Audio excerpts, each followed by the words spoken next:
am a Chelsea fan, I am a Chelsea fan, when we will lose together, we rise, we fall together. I am a Chelsea fan, I am a Chelsea fan, when we will lose together, we rise, we fall together. I am a Chelsea fan, I am a Chelsea fan, when we will lose together, we rise, we fall together. Together we overcome, together we can be stopped. Bonitile koro oladara, we will reach those goals we set together. I am a Chelsea fan, I am a Chelsea fan, when we will lose together, we rise, we fall together. I am a Chelsea fan, Chelsea fan, I am a Chelsea fan, Chelsea, okay. We will lose together, together we win, we rise, we fall together. I am a Chelsea fan, I am a Chelsea fan, we will lose together, together we can be strong, we rise, we fall together.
Yes, guys. Yes, people. We are back.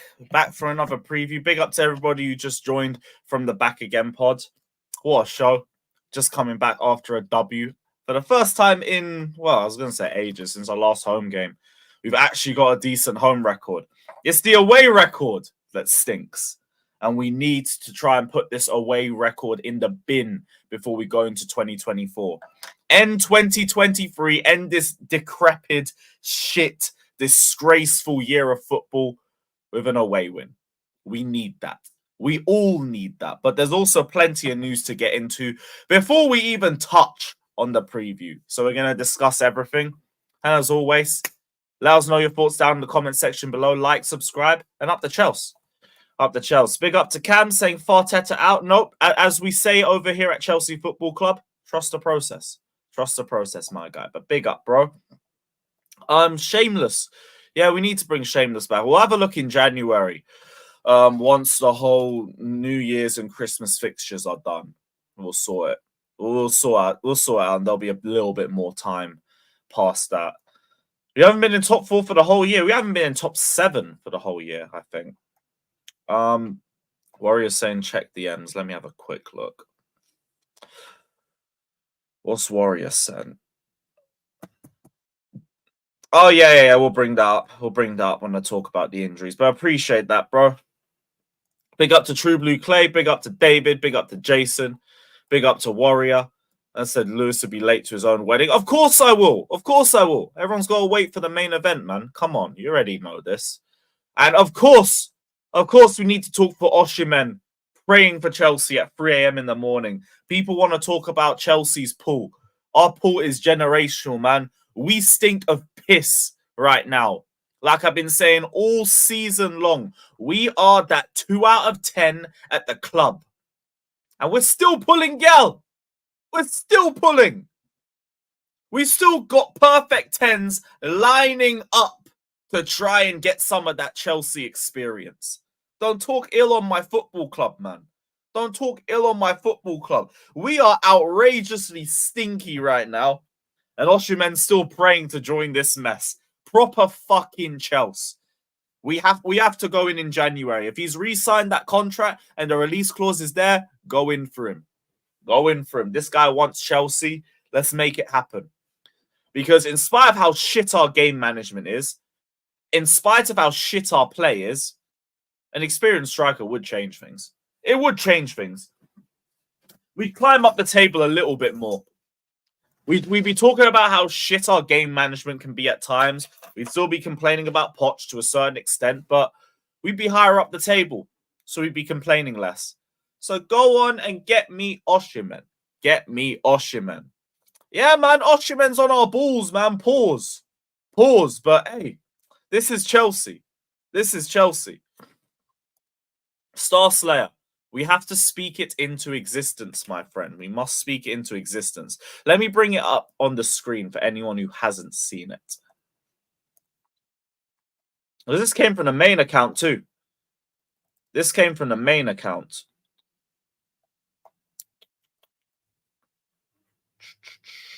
What's the right zoom for this? That should work. That should work. Happy birthday, Osimhen. Please come and rescue Chelsea soon. And he's praying to join the Chelsea, man. He's praying to join the Chelsea. I'm telling you, this is a very, very big sign. It's a very, very big sign.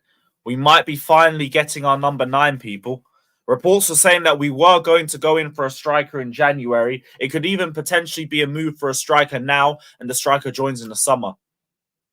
So, hey, let's back up our chat. Let's back up our chat, bro. Eric, he has signed the new contract with a release clause, which basically means he has saved us a lot of headache and a lot of trouble. Because what this means is that we can go in for him, slap the amount on the table that's necessary, and I don't have to negotiate with the Laurinaitis anymore. You have saved me months of headache. You have saved me months of pain. You have saved me months of going through the Caicedo situation again, of just repeating the same topic day in, day out for months. Now I don't have to do that. All I have to see is 120 million slapped on the table, and Napoli can't talk to me anymore. We can block their number. We can refuse calls. We can block them on all social media networks. We don't need to do business no more. There is your 120 million. Now fuck off. It's simple as that. So, yeah, he has signed a new contract. And that's all part of the plan, blood. It's all part of the plan. It's all part of the plan. Ben, Capital Conflict. We're going to try run it Sunday. Might do Sunday. Who's playing Sunday? Because Chelsea plays... Oh, no, Sunday's New Year's, isn't it? Oh, I'm going to have to try to do it early. Yeah, Tottenham play at home, Arsenal play away. We can't do New Year's. It might have to be a New Year's Day thing. That might be a shout, you know. New Year's Day, I'm going to see if I can run Capital Conflict. Yeah, you know what? That's the plan. That's the plan. New Year's Day, we'll run Capital Conflict. Then the Liverpool-Newcastle hate-along. That's the plan. That is the plan. Hey, yeah, send Gallagher the other way. I don't care. Like, we've had another day of this fan base crying and bitching over Conor Gallagher. Like, I saw one of the most infuriating tweets earlier today. Like, this is literally Mason Mount reincarnated, and it fucking pisses me off. If you're a Chelsea fan and you want Conor Gallagher gone, then you are, in fact, not a Chelsea fan. I saw another tweet from Mod, something about how can we let Gallagher go or some bullshit. Like, can you guys get over yourself for fucking once? Yeah, here it was. Here it was. Let me put this up on the screen for you as well. Selling him would be the biggest mistake we can make. Man, miss me with this bullshit. You man literally went through the whole Mason Mount situation just to do it again 6 months after. Do you have shame? Do you have pride? Like, what is the definition of insanity, my friend? Is doing the same thing again and again and expecting different results. Selling Gallagher is not the biggest mistake we could ever make. It's not. Gallagher has 18 months left on his contract. He's not re-signing. And he ain't no needle mover. He ain't no fuck. I can't believe we actually watched that game against Palace and then everyone is sitting there and still crying. Still crying. We need to get rid of players to keep on track with FFP. Gallagher ain't no game winner. Do you know how many people have atted me that stupid fucking stat sheets of him having 20% touches in the opposition box and all these 20 plus bullshit stats? I do not care. This guy is a squad player. We literally saw reports from Max yesterday saying that they're prioritizing Chukwuemeka, Lavia, Caicedo, and Enzo over this guy. So, fucking hell, man. Can you just get over this shit? We have one game a week. Once all the brothers are fit, he ain't playing. He is not playing. People need to get out of their fucking feelings with this guy. It's genuinely turning into Mason Mount 2.0. I didn't even want to do a Gallagher leaving party if he left. Now I feel like I want to do a Gallagher leaving party. Just because these men are pissing me off. You're not a Chelsea fan if you want Conor Gallagher sold. Shut up, man.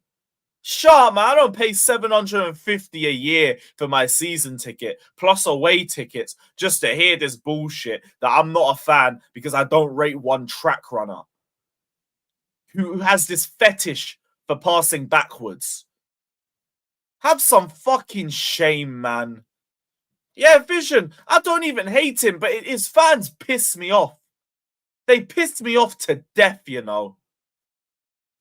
All this prop, all this hype for a guy who I don't think has even seen the top 7 since he's been playing for this football club. All this hype like he has ever moved the needle for this club.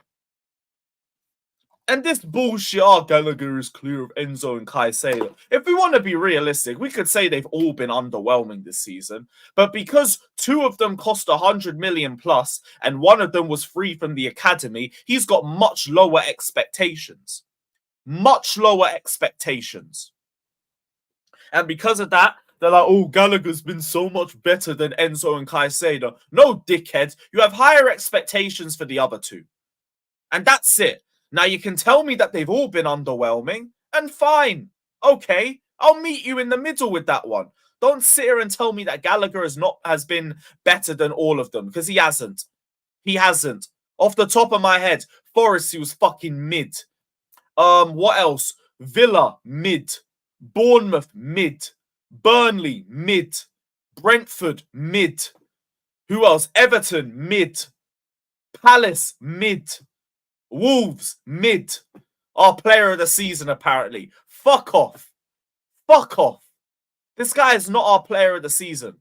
My player of the season is Cole Palmer, or you scrap the whole award ceremony, because nobody else deserves it. Nobody else deserves it. Maybe Gusto, actually. Give him a couple of games. Maybe we throw Gusto back into that claim too. But other than them 2, who the fuck are we giving that award to? No one who actually deserves it. So miss me with this whole, oh, Gallagher's been our best midfielder. If you don't get the fuck out of here and stop lowering my standards immediately, you pieces of shit. Pisses me off, man. Pisses me off. Yeah, he was good against Fulham. I don't think I said the Fulham game. If I said the Fulham game, then I'm mistaken. But it wasn't the Fulham game. That was one of his better performances. Against United, Gallagher wasn't there. He's useful in some games. Only game where we have 0 final third tackle. Only game where we conceded 28 shots. Gallagher 4 assists this season too. He's had good games for us. But also with this United game, my friend, please don't tell me that Conor Gallagher would be the difference between us winning that game and us losing that game, because it really wasn't. Conor Gallagher, for all the potential final third tackles he would give us, he'd probably lose the ball as much as everybody else did. He still is not going to change the tapped setup that we walked into that game for. Tapped. Because we put the midfielders so far away from the defenders, we were done whenever we lost possession. We were fucked. So Gallagher wouldn't have changed nothing. In all honesty, my friend, Gallagher would not have changed nothing. But big up, Aaron. Big up, my brother. Oh yeah, I've had about argument with about 4 other people over this stupidness. All because they think Gallagher's our player of the season. You got the bar in hell, man. How it's not Cole Palmer, I don't know. I don't get that at all. Hey, CAA. Don't say that. Caicedo cost 150 million, so he's expected to do that. He don't get GNA, though, so Gallagher's better. Okay. It's fucking pathetic. I said yep, there we go. There's one of them. He's better than our midfield combined. Sure. I can't wait till he leaves. And the deepest thing is I don't even mind him being a squad player. Like, I'm fine with that. It's just these fucking idiots in this fan base. I have an obsession with Conor Gallagher that I just don't understand. This guy ain't no needle mover, bruv. If we're setting up a Royal Rumble, this guy ain't winning. He's getting eliminated in 2 minutes. It's fucking pathetic. Gilchrist, I'm not even going to rip into Gilchrist. My only problem was how people overhyped that performance too. But let me not even do that. He has not been better than Enzo and Caicedo. He has not. If anyone has been our best midfielder out of the 3, it's been Caicedo. But all of them have been underwhelming this season. In all honesty, all of them have been. So if you really want to pick one over the 3, I'm picking Caicedo. I can't wait till he leaves so I can stop hearing the fan base act like he's fucking Hazard reincarnated. Because it's crazy to me. Yeah, deadass, a squad player being propped as our best player of the season just because he runs around. Tenacity, work rate. Name an on-the-ball attribute, please. Name an on-the-ball attribute. It's fucking ridiculous, bruv. Cam, you sign him then. Go sign him, brother. You put him in that midfield with Kai Havertz. Go for it, bro. Go for it. I do feel sentimental because I would miss him pressing. I just don't like the back pass. Hey, the pressing's calm. But again, I would like a forward pass. That would be nice. Drone, cry more, my friend. Cry more. He has not been our best player. Our best player has been Cole Palmer. After that, it's Malo Gusto. Everyone else don't even deserve to be put up for that award, in all honesty. It's either them two or seriously scrap that award because nobody deserves it. Except this season, he's played nearly every game, so this season has been far from a squad player. Well, if you want to use injuries to fulfill your point, then you go for it. But when everybody is fit, your boy ain't starting. That's it. When he goes, well, we'll run a leaving party. I wasn't even going to do a leaving party. Now I'm doing one. Just because these fans piss me off. To death. Wait. So you're propping him, but you wouldn't take him. Have some shame, my guy. Have some shame. Have some fucking shame. Nah, we're gonna run a leaving party. People want to be shameless with his performance. I'll be shameless when he leaves. It's fine. It's fine. I didn't get my Lukaku leaving party, so we're gonna run one anyway. I've still got all the decorations ready. Just scratch out Lukaku's name and put Gallagher in there. That's it. That's it. But hey, let's keep the guy with the most fouls in the Premier League. Let's keep the guy with the most fouls in the Premier League. It's all crazy. It's all crazy. Don't worry, man. We will be there. We will be there. Yeah, I hear you. I don't mind him as a squad player. But these fans just piss me off, man. They piss me off to death. He's been our best player this season. Fucking hell, bruv. Fucking hell. He has not been one of our best players this season. He has not. Literally has not. It is just PR bullshit. It's straight PR bullshit. And I am not here for it. Oh, right. What other news do we have? There's a script. What else do we have? So, Nicholas Jackson has officially been included in Senegal's squad for AFCON. So you could potentially have 6 games of Brozier up top. Fucking hell, mate. I need Nkuku leading the line. I need Palmer false 9. Just like anything but Brozier up top. Anything but Brozier. I can't. I just can't. Big up to Brozier, but you're not here. You're not at this level. You're not at this level. You need a loan spell. You need a loan spell. He's likely to miss Fulham, Middlesbrough, the FA Cup 4th round in Liverpool. I think if they go all the way to the final, he misses Wolves and Palace too. Yeah, Palmer or Nkuku, it's up to one of you to step up. I need one of you two to step up. Because as much as I understand and empathize with Brozier's situation, he ain't it. He ain't it. And that's fine. But you need to leave. You need to go on loan. You need to go on loan. Who knows? Maybe Jackson will come back with a bit more confidence. Hopefully. Big up to my guy, Flawless. Big up, bro.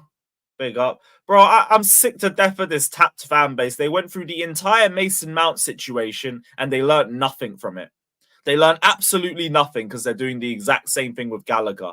No, we meant to do it with this guy. You man are just dickheads. You man are just dickheads.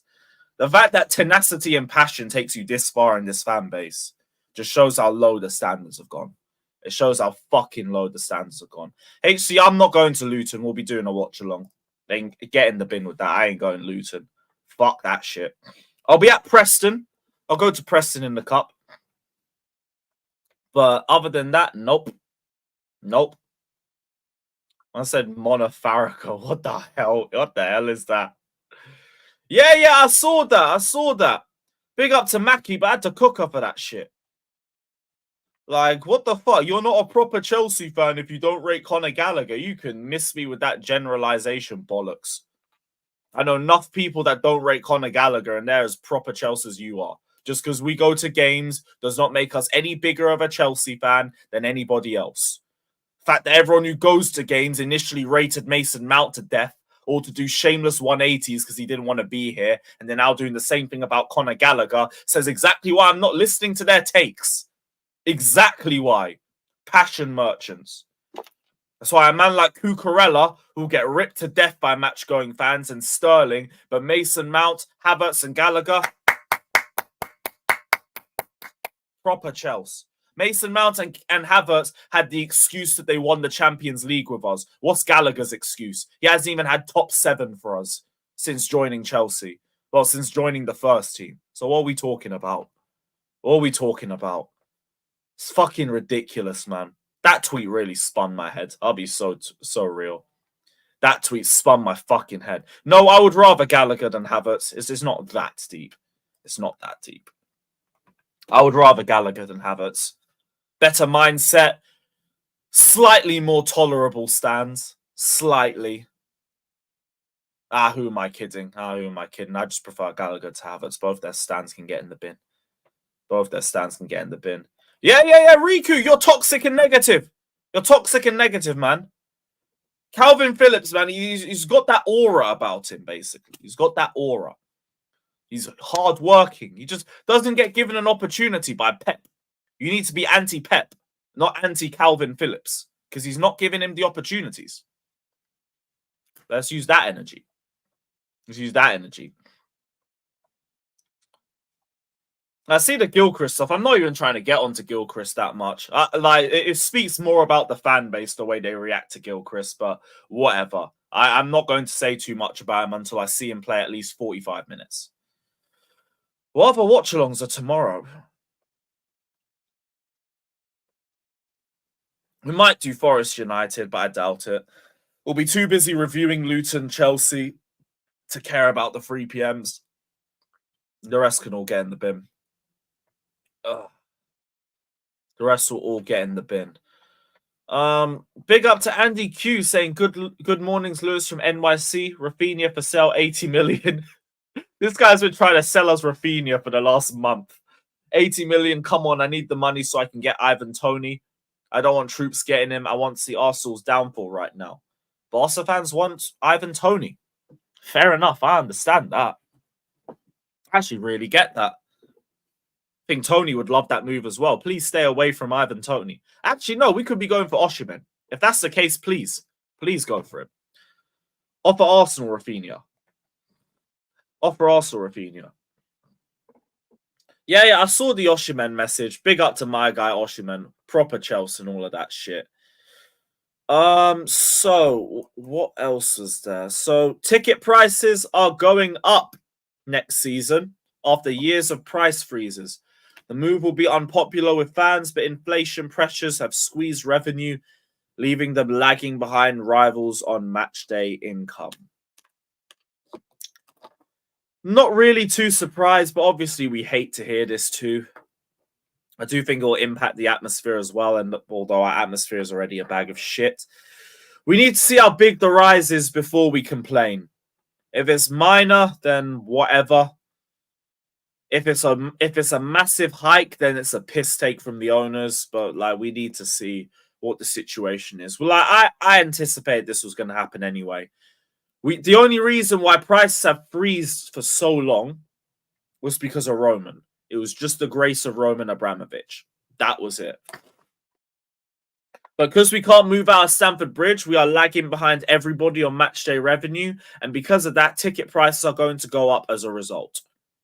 Even under the Roman era, there was little ways that they would go around hiking up ticket prices. Like there'd be this consultation fee or something that was admitted to the Chelsea Supporters Trust as just being another incentive for them to get cash. But you'd have to pay an extra £5 on top of your ticket. This could be something similar to that. But we need to see the amount. We've got the 8th highest season ticket price. And in terms of lowest season ticket price, we have the 3rd highest. So we need to see how deep the changes are. As long as it's not anything crazy, whatever. But if it's anything really mad, then I definitely ain't doing away games anymore. Except maybe the big 6 ones.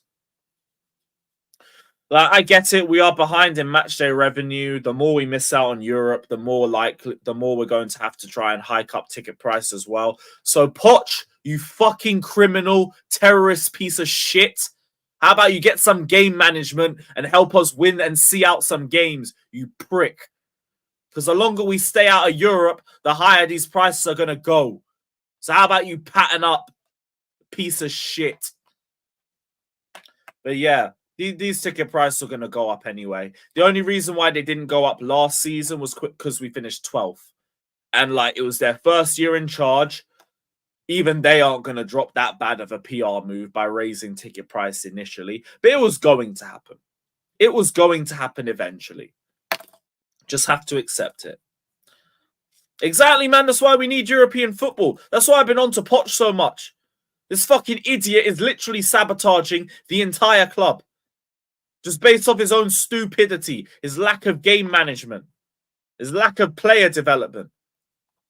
Big up Chris saying, big up Lewis. Do you think if the Spurs scum come with a 50 million bid, your club should accept the offer? Tottenham can rise it up by 5 or 10 million. Rival tax and all of that. But if I get 50 to 60 million, bye-bye. Bye-bye. I would try and rise a little bit more out of them, though. I would. And I'm reeling after losing to EastEnders. Oh, you're an Arsenal fan. You're an Arsenal fan. Well, hold that. I was going to say big up West Ham, but bun West Ham too. You're going to have to hold that, my friend. And yeah, like Tottenham, they can go take him for all I care. I couldn't give a shit. Exactly. You don't even walk into the Tottenham team. But hey, we're meant to accept him at fucking Chelsea. Because he walks into a mid-table team with a bunch of midfield injuries. Whoop-de-fucking-do. This tapped fan base. Fucking tapped fan base, man. What else was there? There was something else that I wanted to bring up, but I've completely forgot it. So we spoke about Gallagher. Spoken about the ticket price going up. Nicholas Jackson. Maybe we have gone through everything. Oh, yeah. Chelsea owners are still looking to buy Sporting Lisbon. They have a very concrete interest in buying a minority stake in the club. Right. So what's the summary? The agreement with Nova Banco marks the end of a 9-year cycle at Sporting SAD? I'm guessing it's an acronym, SAD or something. Breaking the restructuring plan signed in 2014 under Bruno de Carvalho's direction. This is all long. Right. So Sporting is now open to welcoming a minority shareholder, and the interest from Chelsea owners Bowley and Igbali gains momentum. Bowley and Igbali are ready to lead the race for Sporting SAD, I'm guessing. Like, Sporting SAD don't make any sense. With Sporting's administration having visited Chelsea in April, Bowley views Portugal as an ideal place for football investment, expressing interest in a global network similar to the City Group. Sporting has had contacts with Chelsea in the transfer market with discussions about players like Ugarte, Andre, and previously Fresneda. Sporting aims to create conditions for a strategic minority partnership to enhance investment policies, improve member experiences, and globalize the club. Sporting's recent statement emphasizes entering a new cycle focused on sustained competitiveness and long-term value creation. Todd Bowley, the owner of Chelsea, has invested $75 million in Strasbourg, aka One Kai Havertz, and has a diverse sports portfolio, including ownership in the LA Lakers, Sparks and Dodgers, as well as ventures in esports. So we're looking for a minority stake in Sporting Lisbon to build a global network. All right, cool. Like I've been saying, Portuguese league to English league always seems to be a good translation. Go for it. Go for it. I'm fine with that. Check Chelsea. I don't care what Mineral's been saying, bro. I really don't care. We'll just find a way to say Ted Lasso or some bullshit. But yeah, cool. I've got nothing wrong with that. Sporting Lisbon, I think they're top. They're top of the Portuguese league. I swear. Let me have a look. Yeah, they're top. Yeah, what a club to invest in. Go for it. Go for it. Go for it. Clowns are only here to make profit with their multi-model club, which will most likely fail. How do we know that, though? How do we know that? That's the thing. What we failed with is this manager ID. That's all I'm saying. In terms of multi-club model, like, how do we know? So many brilliant players have been brought from the Portuguese league.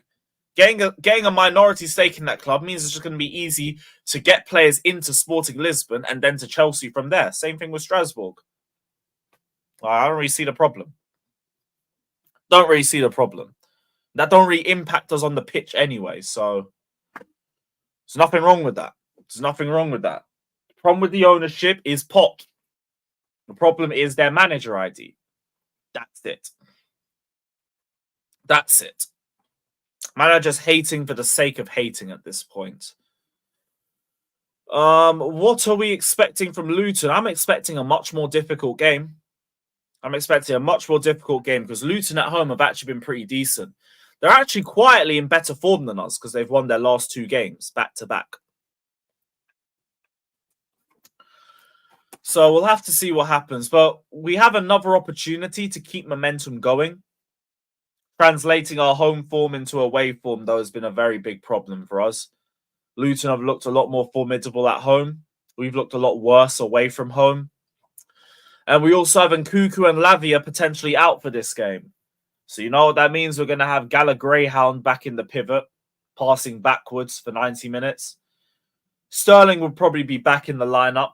Although I did want to see the youth play up top and see how they impact teams together. But we'll see. I think with Mudryk now having a knock, he's definitely not starting. Nkuku, sorry, not Nkuku, sorry. Lavia and Mudryk. Why did I say Nkuku? My bad. Sorry, guys. My bad. Lavia and Mudryk. Apologies, people. But yeah, that means Sterling is still likely to start. Maybe Nkuku starts as well. My only thing is, because we played 2-3 days ago and because we're still slowly trying to integrate him into 100% fitness, I don't know if he starts. I hope he does, though. Not too sure how the attack is going to set up. Think it'll probably be Jackson again. God forbid it's Broja. I would go, because you're going to rest everyone for a week and then Preston comes and you're going to rest all the first teamers anyway. I'd rather we go for a strong 11. I'd say go for Caicedo and you're going to have to fucking put Gallagher back in the pivot. So just do it. I put Nkuku in. Hell, if Jackson ain't sharp enough or like he needs a rest, put Palmer up top. Or you go Palmer on the right and Jackson up top, and I'm guessing Sterling on the left. I think that's what we're going to end up seeing. Obviously, Colwill is going to be playing left back again. Get used to it. Gusto must play. The fact that, he played the full 90, so I can't even say that. He needs to start regardless. Don't give me this Disassi at right back shit again, please. Don't. Silva came off the bench, so he'll probably start. And it'll probably be Badiashile next to him too. Likely be Badiashile next to him as well. Petrovic as well, back into the 11. I've heard Sanchez is recovering well, but Sanchez shouldn't be going back into the first team. Petrovic hasn't even been a world beater or anything like that, but he's not done anything wrong. And with that same breath, Sanchez hasn't been a world beater either. So, with that in mind, Sanchez, you're on the bench until Petrovic does something that says to me he needs to be benched. Because Sanchez hasn't been awful, but he's not been great. The distribution has been very, very shaky. So, yeah, Petrovic. Petrovic has to start. Petrovic is now our number one. Until further notice. You man bought 3 goalkeepers, give them all fair opportunities. I'm not even here trying to wave the flag for Petrovic like that, but if I see Sanchez go straight into a lineup, that's another thing that I'm getting that Poch for. Because Petrovic has done nothing to be benched. Absolutely nothing to be benched. He needs a break, put Disassi over Badiashile. You could argue both of them need breaks. Both of them played a full 90, didn't they? I think they did. Let me just double check quickly. Yeah, I swear both of them played a full 90. No, Badiashile came off. Yeah, Badiashile came off. So it'll probably be him. Oh, he came off in the 90th minute. Okay, that don't even make any difference. That don't make any difference then. It could be either. Then they both are tired. So one of them will play anyway.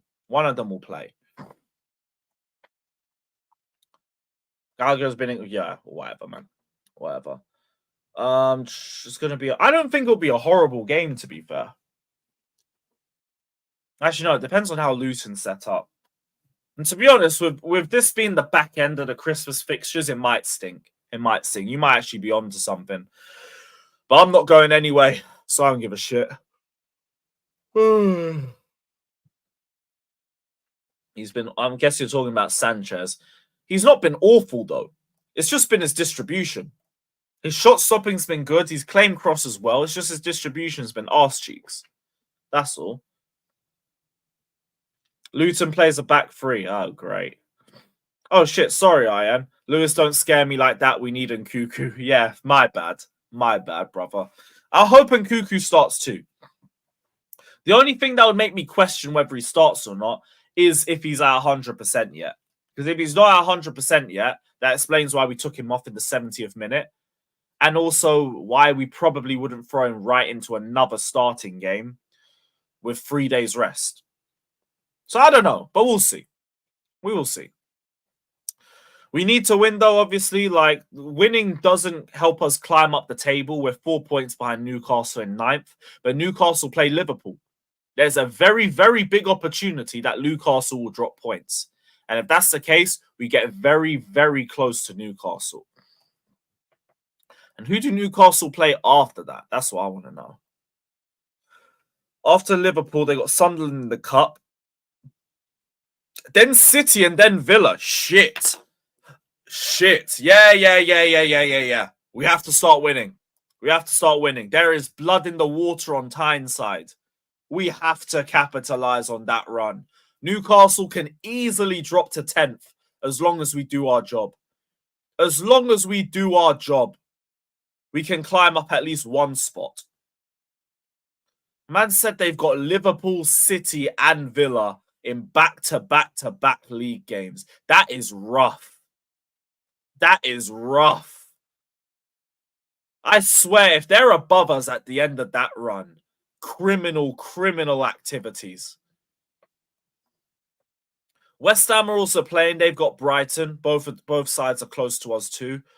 Ideally need a draw, but one of them will drop points, so winning as well helps us to climb up and get closer to them too. So we must capitalize on this. We must. We cannot take the piss in this game. End this absolute shit year of football on a high. End this shit year of football on a fucking high. Because this has probably been the worst year we have ever seen following Chelsea. The worst year. So please, end it on a positive. Let's end this year how we want to start the next year, and that's with 2 wins and a bounce. So let's do that. Alfie to start. Brother, please. This guy had, 2 minutes and proved absolutely nothing. Like, if we don't stop this. Alfie Gilchrist can have the Preston match. Give him the Preston game. If he does really well and stands out against Preston, cool. Give him some more games. I am not throwing him into a league match just because he did the fucking Rottweiler gimmick. I'm good. I am good. I'm good. Come on, brother. Come on, man. Was there anything else on this game? I can't be asked for the Poch quotes. I don't give a shit what he said. Stats. Luton's last victory over Chelsea came in the last game of the year 32 years ago. Oh, great stat. Big up the guys watching from Ghana. Big up. What else? Losing this would be the first time since 2011 that we lost our final game of the calendar year. Another not great stat. Luton won their last home league game against Chelsea, beating them 2-0 in December 1991. Although they lost the last time they hosted us in any competition in March 2022 when we beat them 3-2. That was when I went to Luton. That's why I'm not going this time. Really weird atmosphere that day because it was the day Roman announced he was selling up Chelsea. Like, I just felt very numb that night, regardless of what was going on in the game. I just thought, raw, Roman's going. What the fuck? All I've ever known is Roman. I wonder how things are going to change. And then, boy, things changed.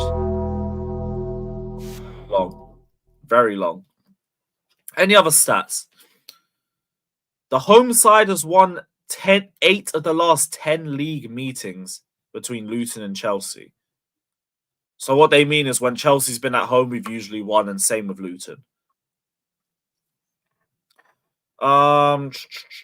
In each of Luton's last 3 top flight campaigns before this season, their final game of the calendar year was at home against Chelsea. They lost 3-0 in 1989 before 2-0 wins in both 1990 and 91. Wow. The timing of this fixture is really beneficial to Luton. Great. Luton have won their last 2 league games, as many as their first 16 this season. Great. Great. The stats are low-key suiting them. My friend said Jackson might turn him racist. I said on the back again pod, if you rate Broja over Jackson, you're racist. Because it's the only thing that makes sense. You can't rate Broja over Jackson for any other reason. It's definitely not because of football. Like, regardless of how annoying Jackson can be, he is 10 times the player Broja is. And I understand Broja's had the ACL injury. He's had a year without developing. He's also not good. He's not good right now. Send him on loan. Send that guy on loan. You're going to mention this bullshit that people talking about Osimhen. Yeah, Osimhen's coming Chelsea, man. It's coming Chelsea. One of us.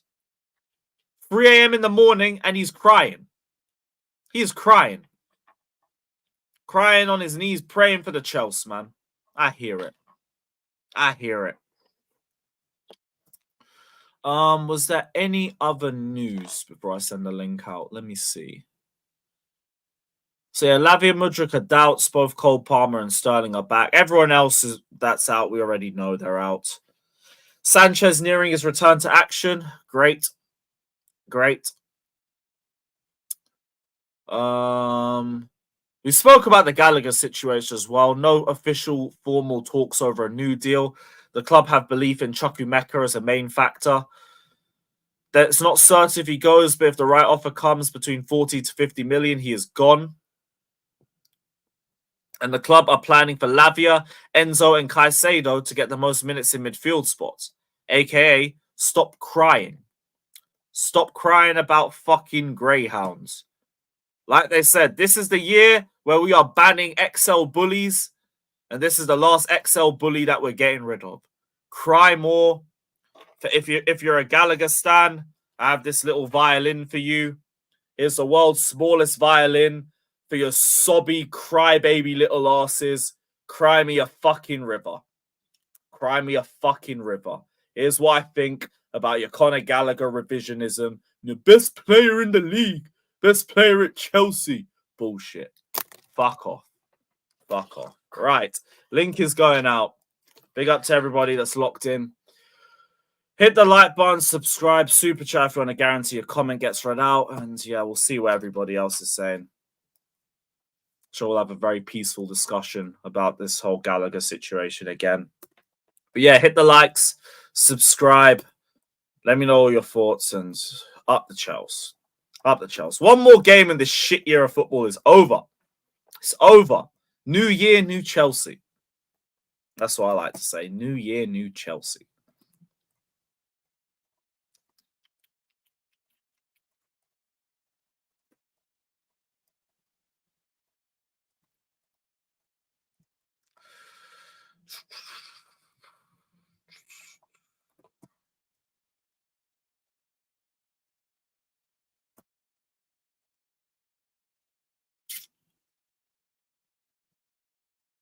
Man said send Gallagher to AFCON. You're taking the piss, bro. Oh my gosh.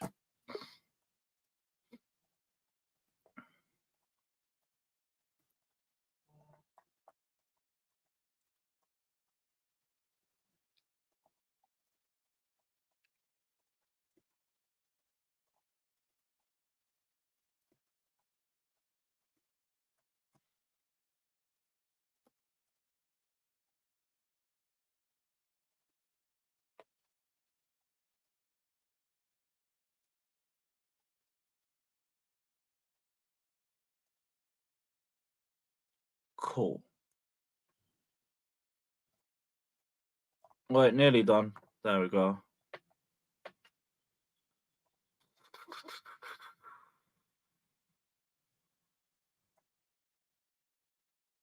Calm. Yes, bro. What are you saying, man? Not much, bro. Need to win tomorrow. I can't like a big win as well. It needs to be like a convincing win. Especially after the End the Palace year on game. a high, man. End the year on a fucking Not high. not just even that. Like, no disrespect to Luton. I know obviously they nearly beat Arsenal, or nearly took points. Well, they did actually take points from Arsenal, nearly beat Arsenal, and they've had good performances. But like, we should be beating them. Like, we've been saying this all year. Like, we should be beating Luton comfortably. We beaten them 4-1 previously, despite not playing well. It's like we should be beating them again. But yeah, like I don't even know what the team's gonna look like. Like, I don't know who's going to Lavia and start. Mudryk are fully fit from what we've seen. Cool. Sterling's coming back in. Like, we already knew that. Palmer will come straight back in. The pivot will probably be Gallagher and what's his face again. again. Yeah, again. Lavia is injured again because his dickhead manager.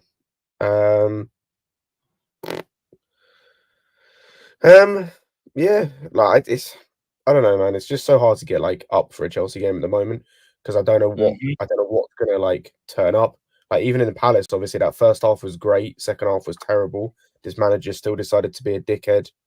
So we can't even really be fully confident for any game now. So like, the teams at the bottom of the table can give us a game. The teams at the top of the table obviously can give us a game.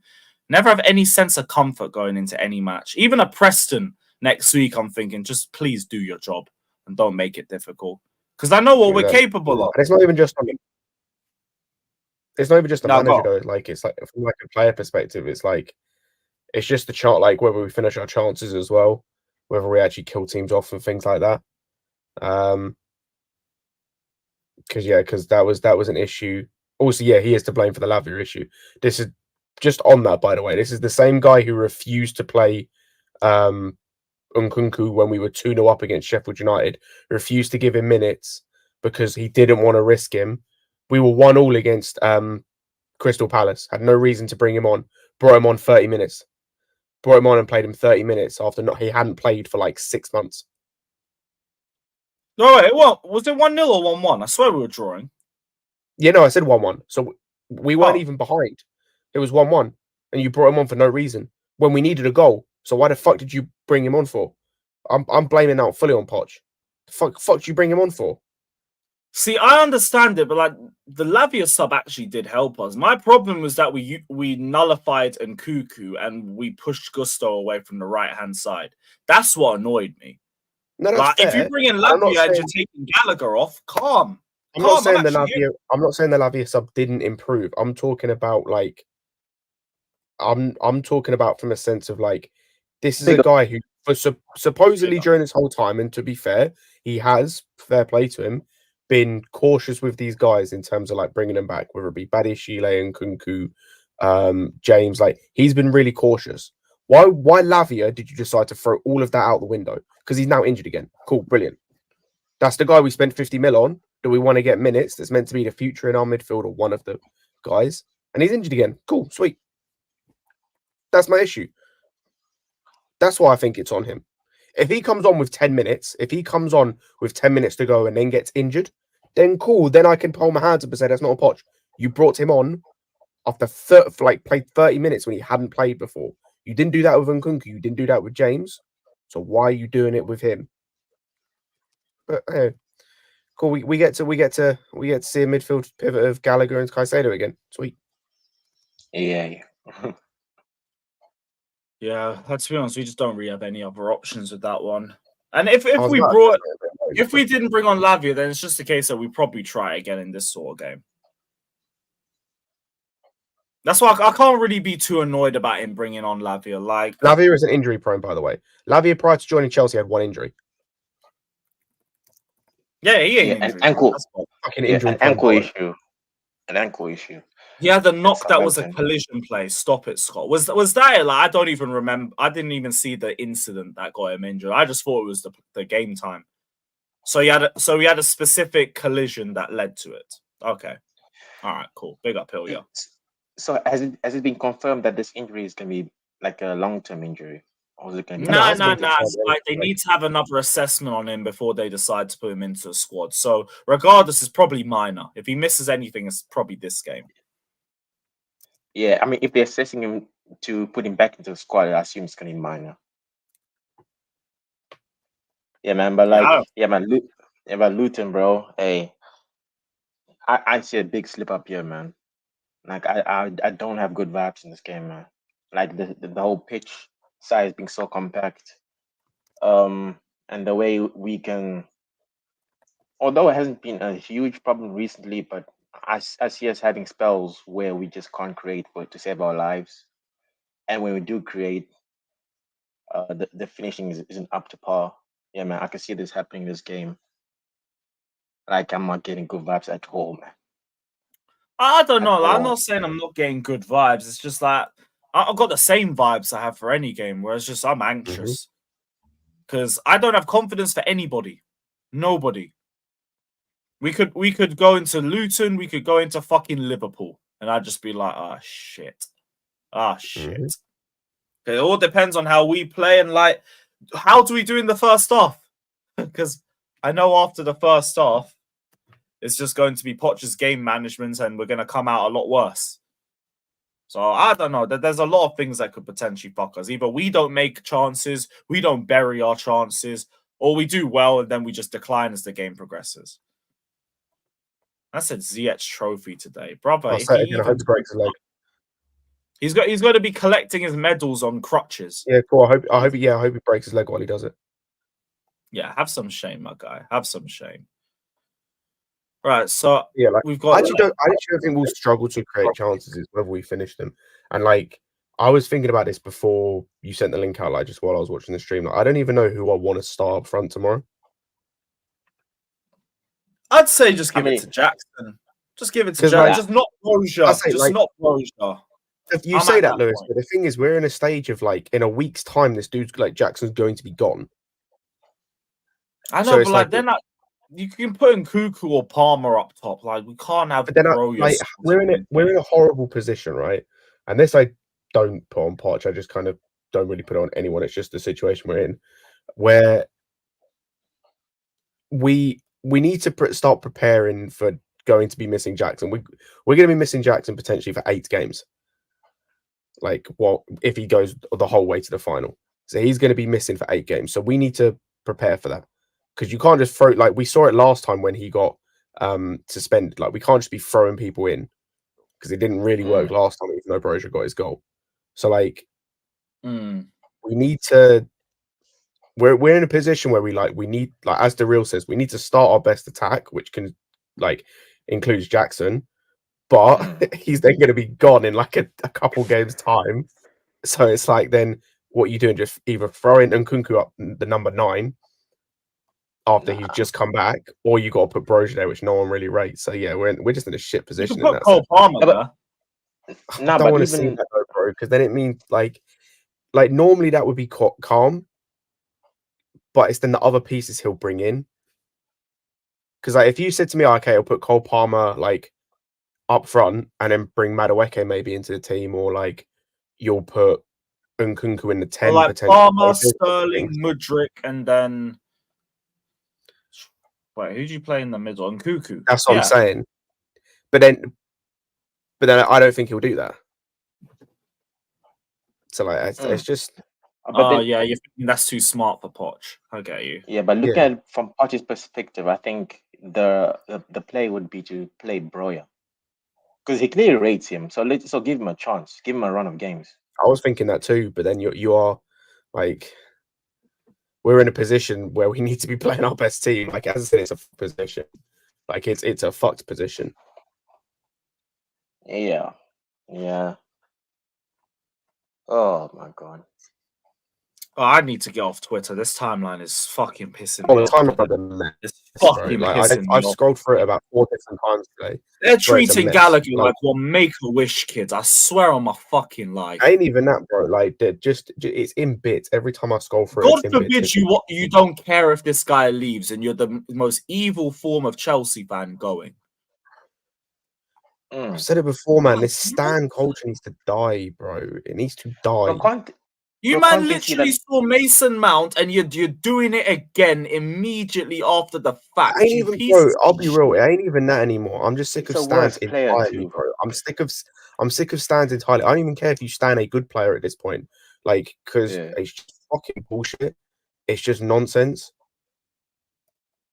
Like, I've seen this as well now. When big accounts are provoking hate towards an academy lad who's working his arse off to develop his game, and my goodness, fighting for the badge under difficult circumstances.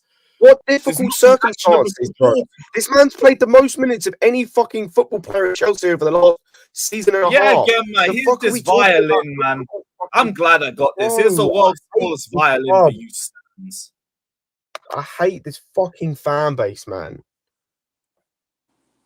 These man cry every week, bro. What are we complaining about now, man? Fucking cancer, man. Oh, just the timeline. The timeline's fucking annoying, bruv. What's on the timeline? They're all crying about how Gallagher, if you don't care if Gallagher leaves, you're not a proper Chelsea fan and all this shit. Where? So I'm not proper Chelsea. What a big fucking shame. Yeah, boom. Listen, Scott, we already told you you're not proper Chelsea, man. You wasn't at the fucking meeting. Oh shit! I might as well kill myself then if I'm not proper Chelsea. You wasn't Man, at I the meeting, man. haven't seen the top 7 with this football club, Listen, but yeah, I'm nobody not to me. I told you guys a long time ago. Nobody's proper Chelsea because you guys didn't want Nick Candy, man. You forgot the Candy, man. It was Nick Candy and John Terry. Oh, yeah. And you fucker said no. So I was off the train then, man. Yeah, we all deserve this. We all You deserve deserve this. it, man. You should have asked for the Candy, man. Nah, some real shit though. Gallagher is shit, man. Like, listen, I love covering players. Everybody knows that because it's free. I hate when I spend money on young players and their shit. So if I'm gonna give you a chance, I'd rather you be free. And if you're shit, we can sell you. Gallagher's shit. You know, and not entirely. He's improved. He's gonna get better the older he gets and all that good stuff. But Gallagher's not a player you protest for and all this bullshit, man. He's just a regular ass player. He's doing his thing. He needs to go either way. But the main problem I have now is the guy that I was hoping is going to come in and take his spot just got injured again after playing 30 minutes. So you got to worry about him too. Lavia. That makes no sense to me. 30 minutes and you get injured. This is why players like Gallagher play a lot. Yep. Because the ones who are talented, every week you're getting injured. Something's happening to you. You know what I'm saying? Like, it doesn't make sense. How is he the one who runs around a million times, but you guys are the ones getting injured? They got to work on that. But apart from that, and only reason I'm weary about selling him in January, not in the summer. Summertime, he can go. But in January, is like, I've never trusted these guys to make the right signings. And especially make the right signings in January. So who are they going to sign to replace Gallagher in January? I don't even know what the list is, but I don't know. I don't like it. But for me, you know, I think Andre Santos is coming back for whatever that means. I'd happily replace him in the squad with Andre Santos. I wanted Santos to stay from the jump, and this club loaned him You would have out had more game time here. and kept Leslie. I also think as well, based on what we saw in Leslie's pre-season. trash, bro. Leslie, Also, you don't Dan, keep that Leslie guy and then you loan out Santos. That's crazy to me. With Respect what we Leslie and all saw that, in but he's trash, man. with what we saw in pre-season as well, like obviously pre-season basically meant nothing anyway, based on how the season's gone.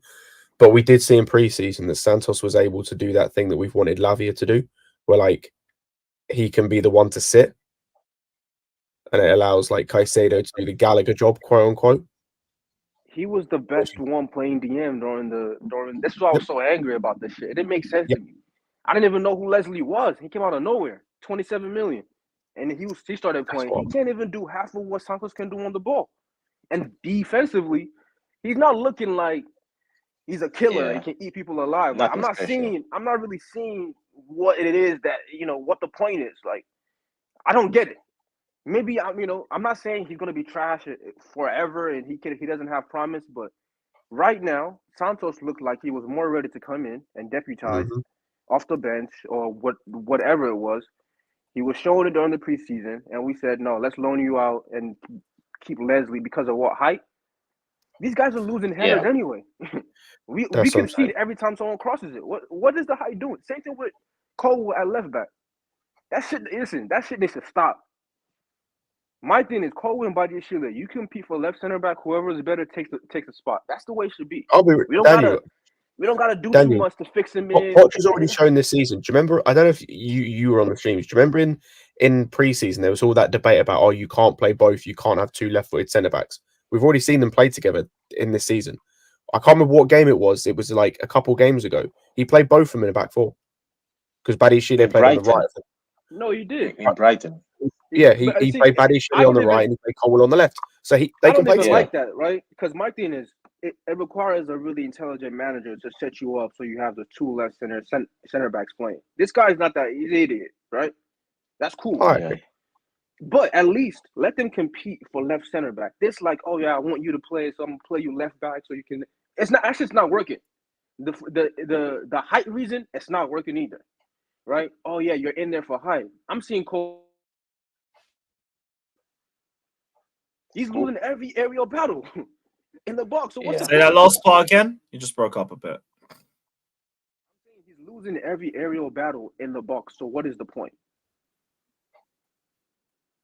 Who's that? Palmer? Yeah. Cole. No, Cole. Cole. Yeah. I hear that. So what's the height? The height not doing shit. So listen, play a left back at left back. It could be Cucurella, it could be Madsen. Just play a left back at left back. I don't want to do he's playing there because he's taller and he can. It's not working. Stop it. Yeah, and with Cole, it's so like he's also like not good at ground drills on that side. On the side, he's not good at ground drills. He gets spun all the time, or he gets too tight and fouls the guy. Because he's a center back. That's exactly my whole thing with it. Like you don't throw center backs on the wing and just expect them to like, you know what I mean? Like, and he's 6'3". He's not like a small center back, like a what's that guy's name? Like a Ben White who can play right back. No, he's not that. Yeah. He's not that. He's not Timber. So this fact that we're trying to do everything so trendy that everybody else does, it's idiotic to me. He's not Ake. Ake is like 5'9" or some shit, right? So these guys, certain guys can play out there. He can't do it. So stop making him do it. If we play Badiashile as a left back, he's gonna get cooked too. Every single guy you just named there, by the way, Ake, Timber, and Ben White have all had experience playing in other positions as well, like multiple times.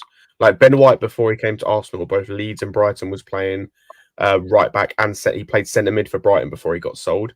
Ake was playing DM for us, was also playing left back and centre back. Centre or DM, I think, for Bournemouth at times. Like he's played there before, so like it's not new to him. Colwill, the last time he played left back was at Huddersfield. Fucking hell, he's actually played left back. Oh, he played left back a couple of times at Huddersfield 2 years ago. Yeah, but you know what? Playing it a couple of times for a championship team in the championship, it's not like, you know what I mean? It's like if like Terry played right back once in a while. Like Terry is not a right back. You get cooked there. You know what I'm saying? Maybe not because he's an all-timer, but you get my point, right? Certain center backs are not the Sassi at right back. People aren't mentioning that. We're talking about Colwill left back. The Sassi at right back is an eyesore. It's disgusting. Yep. It's so bad. Like, I don't get why we're doing that. Or why he's the one who's playing. It doesn't even make sense. Like, I'd rather you bring in Chalobah back to play right back than have this guy do it.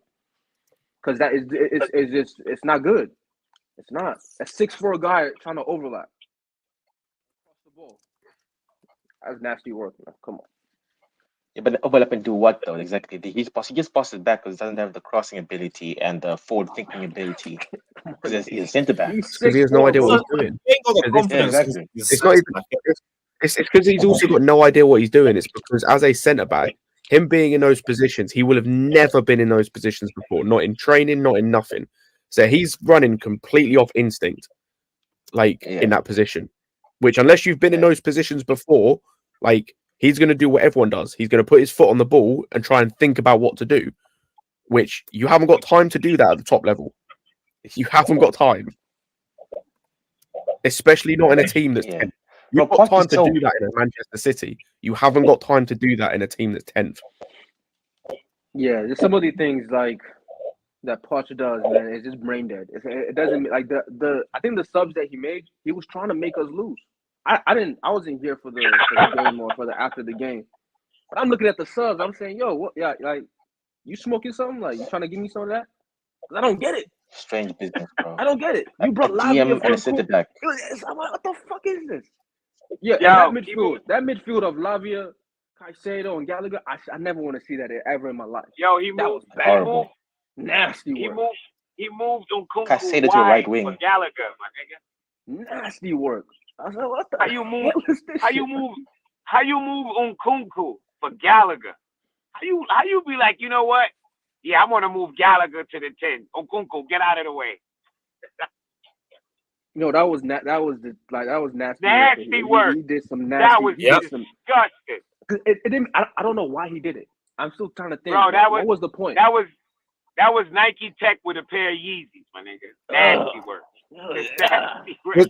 And that was the same moment at which he put Disasi right back. So you've got no width coming from that right hand side all of a sudden. Since you've got a right back who's a centre back.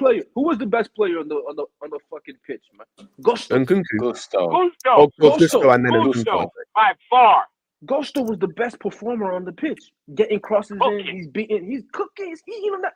Oh yeah, you go left back real quick. You go left back. Disasi, you go right back. Thiago Silva, you come in. Listen, man, that's nasty. That's disgusting. I don't want to see that ever again. And I think he needs to get fired just based on that. Bro, we're like took away.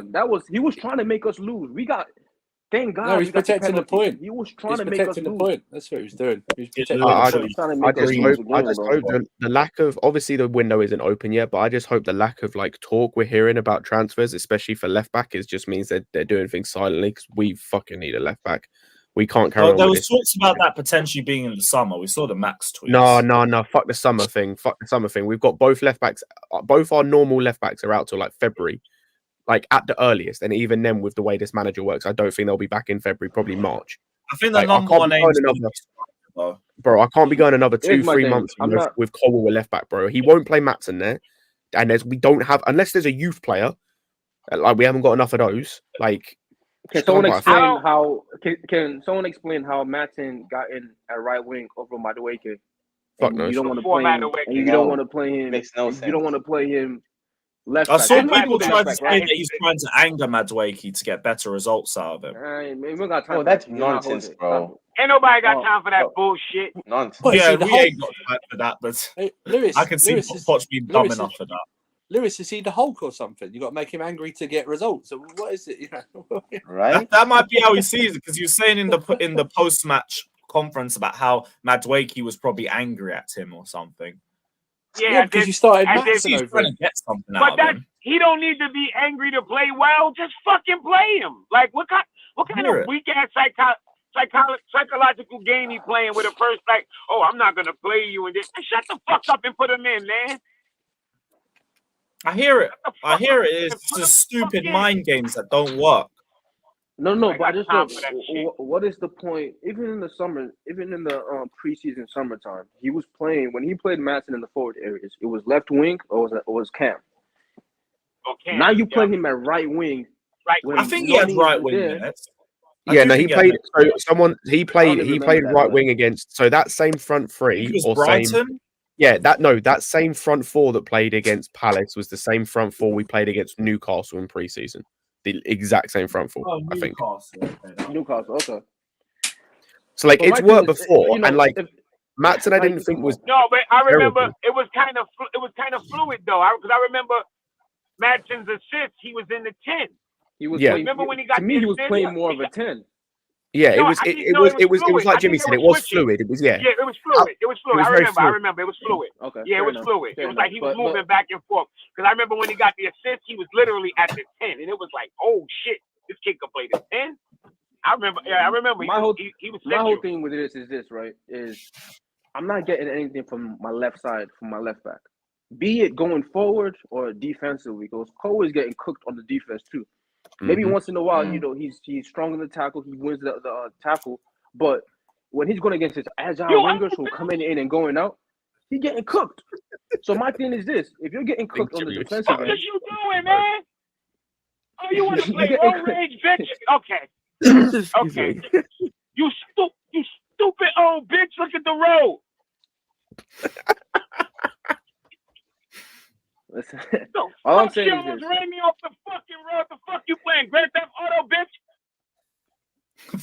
Fuck it out. Who's that? Is that Marcus Alonso? You muted himself for the rest of this. If it was Marcus Alonso, Jimmy wouldn't be speaking to us right now. I'm just gonna let you know. It's all good. Yeah. My bad, yo. Hey, don't worry, man. Don't worry. Bitch almost ran me off the fucking road. Yeah, man, you tell her. Like, Hey, that's crazy. Jimmy, That's crazy. GTA settings, Jimmy, GTA settings. I'm telling you, she Run like, her I ain't over got the first. fucking rock. Run her over I ain't got first. the Roscoe on me. I'll be shooting behind me like Grand Theft. You Or get a that rocket special. launcher. I wish I had a grenade. Yeah, exactly. Yeah, get that special military vehicle with the missiles attached. I've been playing a lot of GTA. I've been playing a lot of GTA. What's the code to get everything? Let me press that shit so I can load up my It almost ran me off the road, bro. I almost dropped my blunt. Oh no. Jimmy, where are you driving to, my guy? Where are you driving to? I'm on my way home. I'm on Okay. my way home. I'm leaving work. Yeah, left work. Nice. You work early. 3 o'clock I went in today. 3 a.m. Mod. Yeah. Real Yeah. shit. Real shit. Yeah. I went in 3 a.m. So how do you feel? How do you feel knowing that we aren't proper Chelsea fans because we want Gallagher gone? Because we don't like Gallagher. Yo, I seen these stats rotating. 20 plus touches, 20 plus assists. He made 20 hot dogs. He signed 20 autographs. He clocked 20 times. I'm like, what the fuck? And he got no goals. They're like, he got 20 shots at goal and 20 touches inside the opponent's box with no goals. That is not something that makes him look good. That makes him look bad. All these touches in the box, all these shots, no goals. Fuck out of it. You know what He that only says got to one- me? Overplaying. Overplaying. He got one shot that was close to a goal, and that was when he hit the crossbar. Against Everything else has Newcastle. been soft soap. Yeah, everything else has been shit. That's it. You know the 20. You know the 20. And he's had some great opportunities to score Hey, I too. found another. He's had some another good 20 opportunities to score too. You know the 20 touches in the box also include him passing backwards when he's in the box, right? That's what Man, listen. These Man. stats, these stats. Let's not talk about that though. Getting stuck in. Context to the stats. Bro, like, No how do you context. stand such a You limited guys do what player, I was man? saying He earlier. can't I was pass saying forward. this earlier in our chat. It's like you can take stats without context and make them whatever the fuck you want them to be. Mm-hmm. And if the guy has the most he's the most minutes in our midfield, and he has all these things. Let's all these things per game, all these stats that are just accumulation stats. Then it makes it sound like he's been awesome, but he's played the most, so he has the most accumulation stats. Here's the way I see it. Right, here's the way I see it. Is he's had good moments in this season, right? He's done his thing. That's cool. No, did I? But we know he's not good enough for where we need to get to. We're 12th or 10th. Yeah. It's a cap You know on what that shit. So we know it's a cap on it. There's a cap on it, right? Because his production level is not that high, right? His IQ is not that high. To me, I don't see him as a major problem like most people do. But you give me 50 mil, come on, I'm taking that. I'm taking it every day. The only way I have hesitation is when I take that 50 mil and I give it to Paul Winstanley and say, give me somebody else.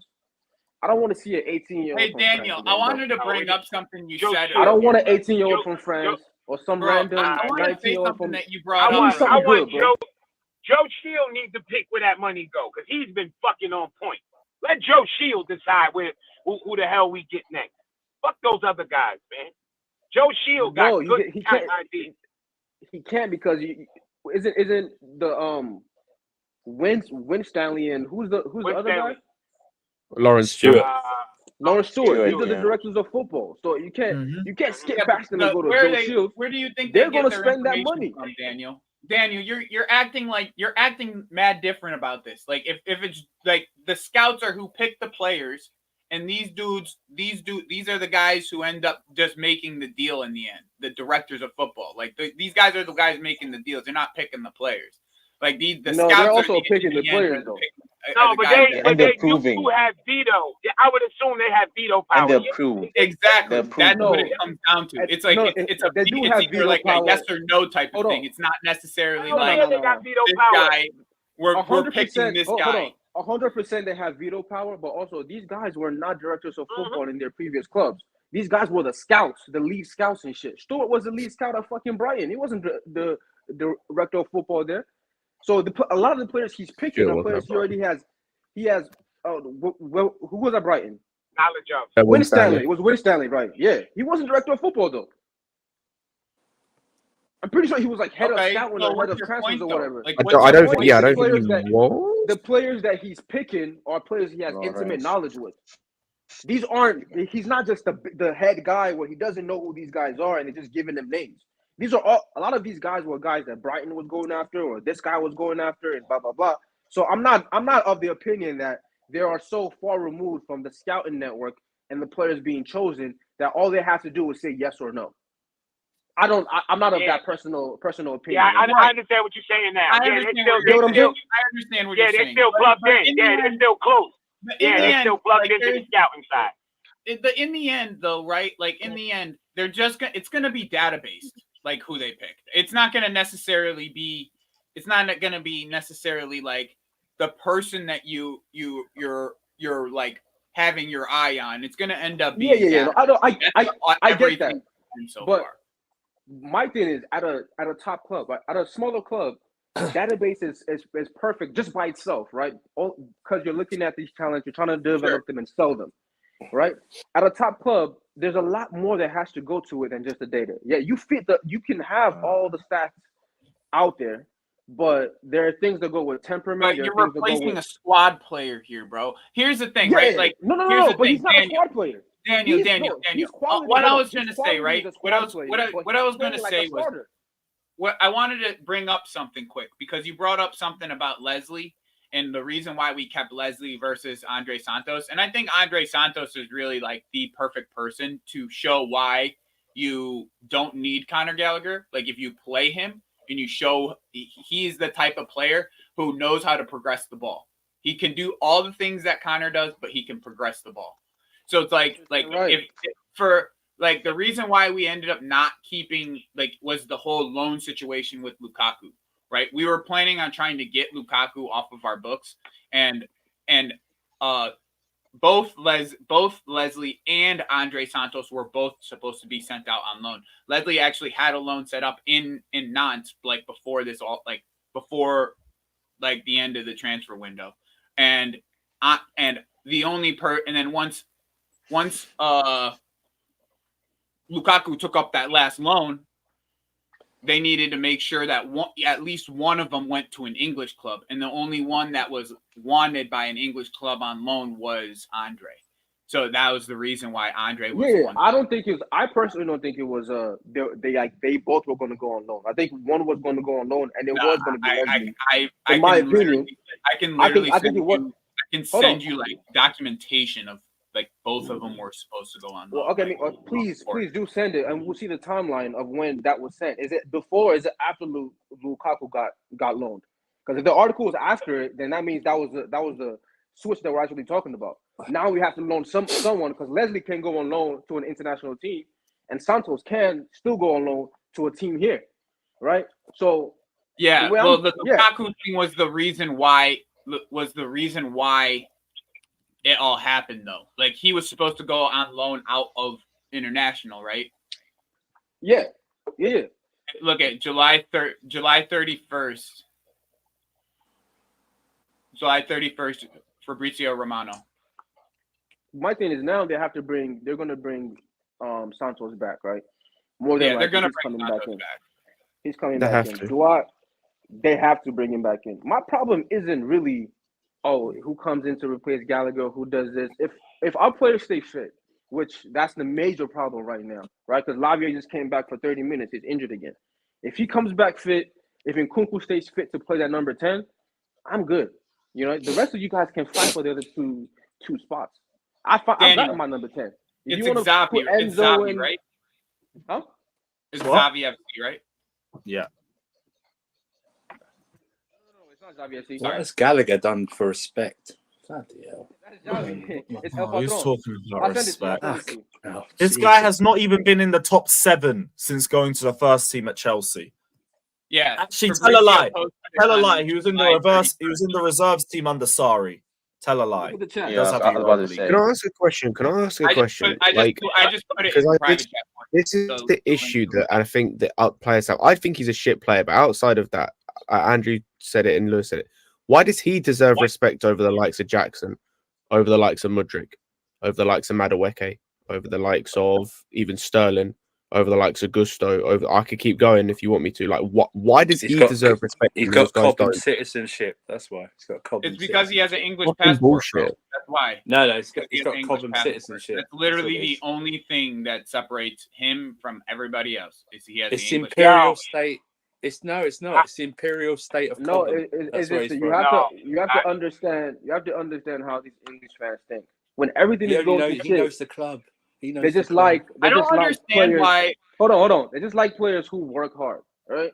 So the fact that Gilchrist kid came in, the kid with the bald head, and he tried to head the ball. He tried to tackle with his head. He had all the dog in him. Yo, that ball would have tore his face off. I wish that shit would have connected. But that shit. Chill, man. That's proper chill. Chill out. No, man. not for him to get hurt. Not for him to get hurt. Just so it could be a real highlight. That shit would have been a real highlight. Daniel, do you know? Daniel, bro, do you he know, put the side of his face He put his out there. face. Yeah. Hey, Daniel, do you know? Face out there, bro. Like you know most why people, they, you know, And it was a you guys do know hoop. he's been. You guys out do there know to he's try been to talking watch to Terry, the ball. right? Because the Hey, moment he Daniel, did do you that, know why they Terry relate? went on Do you know Twitter. why the That's Daniel? my legend, Do you know man. why the Pick up crowd? Terry, man. Hey, Daniel, do you know why the crowd related to him? Because like 75% of them got the same haircut as him. That's why they related to him. That cut. You know what I mean? That haircut. That motherfucking Hitler Youth haircut. Even the women. Listen, when shit is going ugly, they want people who's going to die on the pitch. I put my head in there, everything. So that's why they like these type of guys. You know, if once you understand it, I'm not mad at it. And he waved his arms as well. Daniel, he waved his arms. Remember, he waved I call it beans and toast tax, man. You English? Hold on. But my thing is this, right? My whole thing is beans and toast tax. My whole thing is this with the Gallagher thing. Sell Gallagher. If you're gonna bring me back Santos, if you're gonna keep that money and bring Santos back, develop your system with the 2 DMs and the 1 number 10, that's perfect. I'm cool with that. I don't want these guys keep that money and let's use it for a striker in the summer or some shit. Do everything you can to get a striker as soon as possible. That's all I'm saying. Just do everything you can to get another striker. I unfortunately feel by January 30th, we're going to be on this stream talking about some random guy we signed at center mid to replace Gallagher, and I'm gonna be pissed off. I don't think we're signing another center. I don't see that. I hope not, but if anything, I think it makes no sense. Like, no, I don't see that happening. Like, to say we're gonna get a midfield, like, it just, to me, it's just like you. This is why the whole midfield thing makes no sense, because like unless you're going to buy a guy who unless you're going to buy a guy who's absolutely comfortable being like 5th choice midfielder when everyone's fit, like I don't see who you're signing. Like, what's the point? No space for a midfielder. Like everything that they're saying, the way that they're talking, bro, like the way that they're approaching the conversation, it just shows like we have the answers in house for him. Like, if you look at the way that they're approaching it, they said that Carney Chukwuemeka is still available. They really want to build a midfield around. Also, talking of in-house, by the way, like, why don't you just give the game time to the likes of, since we want to do this youth thing, go and give the game time to Matos or Castledean. They're meant to be good. Like, you obviously trust them because they're in and around the squad. They're meant to be good. These players, like. Play, bro. Listen, I hear you guys. Oh no, 100%. I'm saying, Joey, I'm just doing the I'm covering all bases sort of thing, and just playing devil's advocate for like all the different arguments you can make. If you want to do the youth thing and let's promote the youth, cool. Give Matos more of a chance, then give Castledean more of a chance because he's meant to be good. Scott, I think where the disconnect between what the fans think and get Job. Get Job. Good job. He's scoring goals, you know. He's actually scoring goals now. He's next up. He's actually good. He's actually good. You know what I mean? He might be as good as his brother. Nah, I'm just kidding. Hell no. My thing is this, right? We're seeing, us fans and the manager are seeing this player in a different light. So they're gonna replace him differently is what I'm thinking. Because you guys are saying, yo, get somebody who's comfortably being fifth choice when everybody's fit. When everybody's They're fit, not to this getting a manager, center mid, bro. no, They're listen not though, getting a listen though. They're not getting. I think it's a Everybody's dumb fit. conversation. When everybody's fit, does the They're not manager getting a see midfielder. Gallagher as fifth choice when everyone's fit? Nope. Fourth. First. Fourth choice? I think he sees him as first choice. He does. In your head, He you're does. replacing I'll a tell you fifth choice why. player, right? He plays He's replacing multiple. a starter. He plays multiple people out of positions and keeps him there or moves him up. I was going to say that the Palace game. You guys get my The point. Palace Like, game was the nail in the coffin for me that he seen him as first choice. He moved Nkunku. Like the Nkunku thing, like people try and say that's not like you moved your best, like the guy that was meant to fix your team, the guy that was meant to be the key piece in your team. You moved him out of position. The guy he's been bitching about all year. Shows he's trying shit. To accommodate Gallagher. I'm not saying this shit just to say it. In his mind, he's replacing a starter. He's not replacing a fifth choice center mid. Gallagher. Gallagher is not his signing representative another on the center pitch. mid, bro. If Gallagher gets sold, they're not signing another fucking midfielder. Listen, I hope not, but you're going to be the angriest when they do. But just make logic of it. No, but you can say that. Bro. But name another signing that they made that was that stupid. Why would you sell Gallagher for $50 million? Daniel, I've actually got another midfielder. Daniel, I've got another reason. Daniel, I've got a reason why I don't think they. I've got another reason why I don't think they'll sign another centre mid if Gallagher gets sold. The reason I don't think they will. The reason I don't think they will is because based on all reports we've heard, it's going to like the input Poch is going to have is going to be minimal. Which even if he asks for another midfielder, they'll probably turn around and go and use the three we bought you. Yeah, play the three we bought you. Like he's not getting another. That's why, like, even if he wants a midfielder, at the end of the day, it'll come down to the sporting directors and the owners. And if they don't want another midfielder because they already see that they've got they've got four, bro. They've given him about 5-6 midfielders that they've bought. If he wants another one, they'll just they've got to just turn around and tell him use the ones we bought you. The real conversation should be. Y'all not gotta convince me. I'm with you. The conversation should. I want Santos to take this. Of no midfielder. I don't even know where this midfielder argument coming from. So here's the real conversation. Wait. Go on, Andrew. The real conversation should be actually what is your medical department doing with Lavia and Ugo Chukwu that they're constantly injured because they weren't injured before, right? Why is if Lavia injury is a contact injury, that's not on medical. That's not on nobody. It's called being. No. I'm just thinking. If two humans crash at each other at a high speed and they both athletes, somebody's gonna get hurt. Like every time a player get hurt, we can't be like, oh my God. It depends on what he hurts. If he crash into each other and they get hurt, that's a part of the game. Also, that's it's like a part of the game. Also, go on, Andrew. His treatment of Ugo Chukwu is very weird because he keeps he doesn't give him minutes and then he drops him in from 7 weeks apart in games. And I know sometimes it depends on the game. Yeah, he starts him randomly, right? Like randomly. He doesn't even build up the minutes.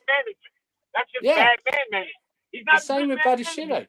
At all. Yeah, it's the same with Badashile, isn't it? It's like he just dropped him in from Blackburn to Newcastle. It was 6 weeks apart or something like. Doesn't build up the minutes.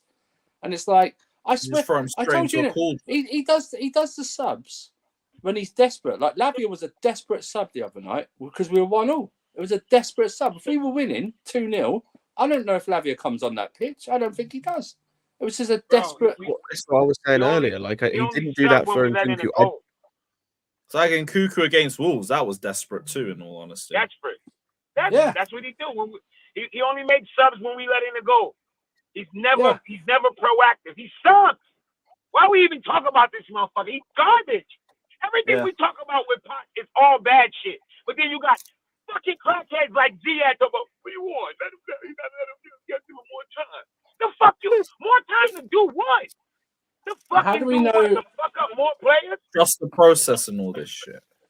I think this is the type of manager that you force his hand, right? Because To me, he's like a worse version of like a Ranieri, where he just likes tinkering too much on shit. Like even when something is working for him, right?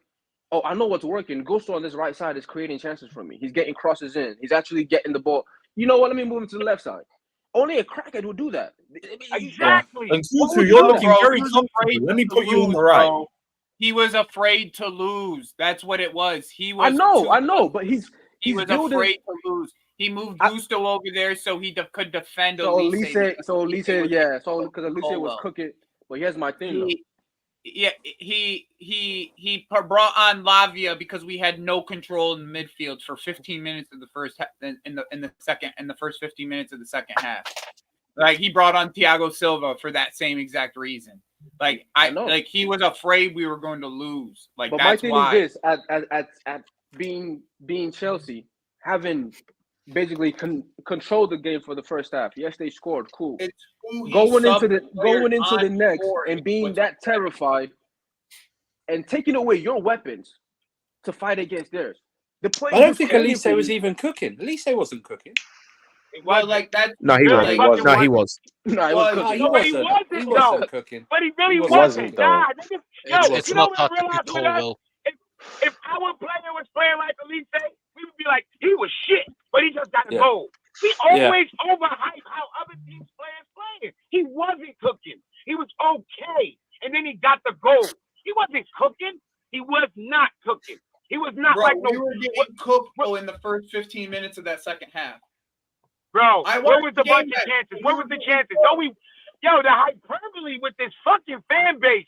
What's cooking? He was not cooking. They weren't cooking us. I'm saying they were cooking, man. Listen. He was not cooking, bro. It was after he scored his goal. This is why I said before they scored the goal. That's why I said we controlled everything. They weren't cooking us that second half. He was not. They were. Elise was getting. Hold on. Elise was getting more joy because remember he subbed. He made that switch after Elise made that cross in, right? Then he made the switch. My thing is he did make it because he was terrified of Elise. I don't give a shit. You don't take away your number one weapon on the right side who's creating for you because we're here to win. I'm not here to draw with fucking Crystal Palace. We beat them all the time, even when we're shit. So why the hell are you scared of Crystal Palace? Right. I'm just saying that's the problem. That's the problem. Every manager we has beats these guys. So my thing is, that's why I was angry. I was like, I don't care even if Elise is cooking or not cooking. I'm not taking Gusto off that right side where he's cooking to move him to the left side so he can defend him. For what? Right? I'm not putting the Saci on that side. Yeah. He do all these fucking moves and maneuvers, the so-called protectors, and we let up goals anyway. What the fuck difference does it make? It's like wearing a condom and still getting fucking herpes. Like what? What happened? That's the thing, and that's like where you can respect certain managers, like what's his face, Ange and Ange and even Lampard under the first season. Like at least when they with those Frank particularly, like we were shit defensively under Frank, but he was always going for it. Like he was always going for it, even when we were shit defensively. And like it was the same with Ange, even with Ange, like when they're doing even when they're doing terribly defensively and he's playing 4 fullbacks, like he's still going for it. It's like that's the thing. Even if you're going to get cooked, like if you haven't got an option that's without making your team worse, just keep going. Like they might get chances, but so will you. No, I just can't take the pussy mentality. Poch is a pussy, bro, and like everybody like that's like. I haven't met one alpha male that I've seen say Poch in. Everybody that I know that say they want Poch in, niggas beta male. Niggas beta male energy. It just says his name, man. The Z-Ax type. Yeah. The Z-Ax high speed, apparently. Oh, we have a Max tweet on Madueke. One sec. So Pochettino does not trust Madueke defensively, and he's regarded as a light trainer. The Argentine also prefers an experienced head in attack, favouring Sterling. Mudryk is regarded as a hard worker, according to sources. Hopefully tomorrow will mark a change. But Mudryk has improved defensively. He's shit defensively too. Get out of here. Sterling shit defensively. He's started tracking back. He's a winger. No, Sterling's been shit defensively this season. Sterling has been garbage defensively this season. No, but like he said, he prefers experience in Sterling, and Mudryk is the better defensive worker. No, the fuck he not. None of them are good defensively. So they need to stop with this bullshit. If you telling me you not playing Madueke because of defense, get the fuck. Here we go again. So who's good defensively? Because our defense is shit. Our defense is shit. If he wants, listen, here's the reality. We don't have a team to lock down anybody. We just got to go for it, man. If he wants a defensive, so he wants a defensive winger. What is this guy, man? Even that. Also, if this was like, hang on. With this, then, so if this is the case, like we may not rate him and we may think he's not good enough. Why doesn't Mudryk play every week then? But he doesn't either because Palmer plays every fucking week. So why does it matter if he fucking is a hard worker or not? Because Mudryk's a hard worker. Palmer works hard though. No, but you don't play people based on whether they're hard worker if they're just good. Like, so what's this bullshit, man? This fucking nonsense. Now shut the fuck up, man. What the fuck does that even mean? What does that mean? Man. He's a light trainer. He's a light because he probably don't want to get hurt in your fucking practice like everybody else do. He got sick. Fucking dumbass coach. Fucking coach. I'm so glad. I'm so glad Poch never came when Hazard was here, man. I'm so glad God. Bro, he would have killed Hazard. Hazard doing fucking shuttle runs and pressing players. He would have killed Hazard's Chelsea career, bro. Hazard would not have played under Poch. It wouldn't have worked. It wouldn't have worked. You already see it. It wouldn't work. You see his managerial style. He would not have worked. It wouldn't have worked. Listen, Conte couldn't hold Hazard. Poch isn't holding Hazard, man. Let's stop it, man.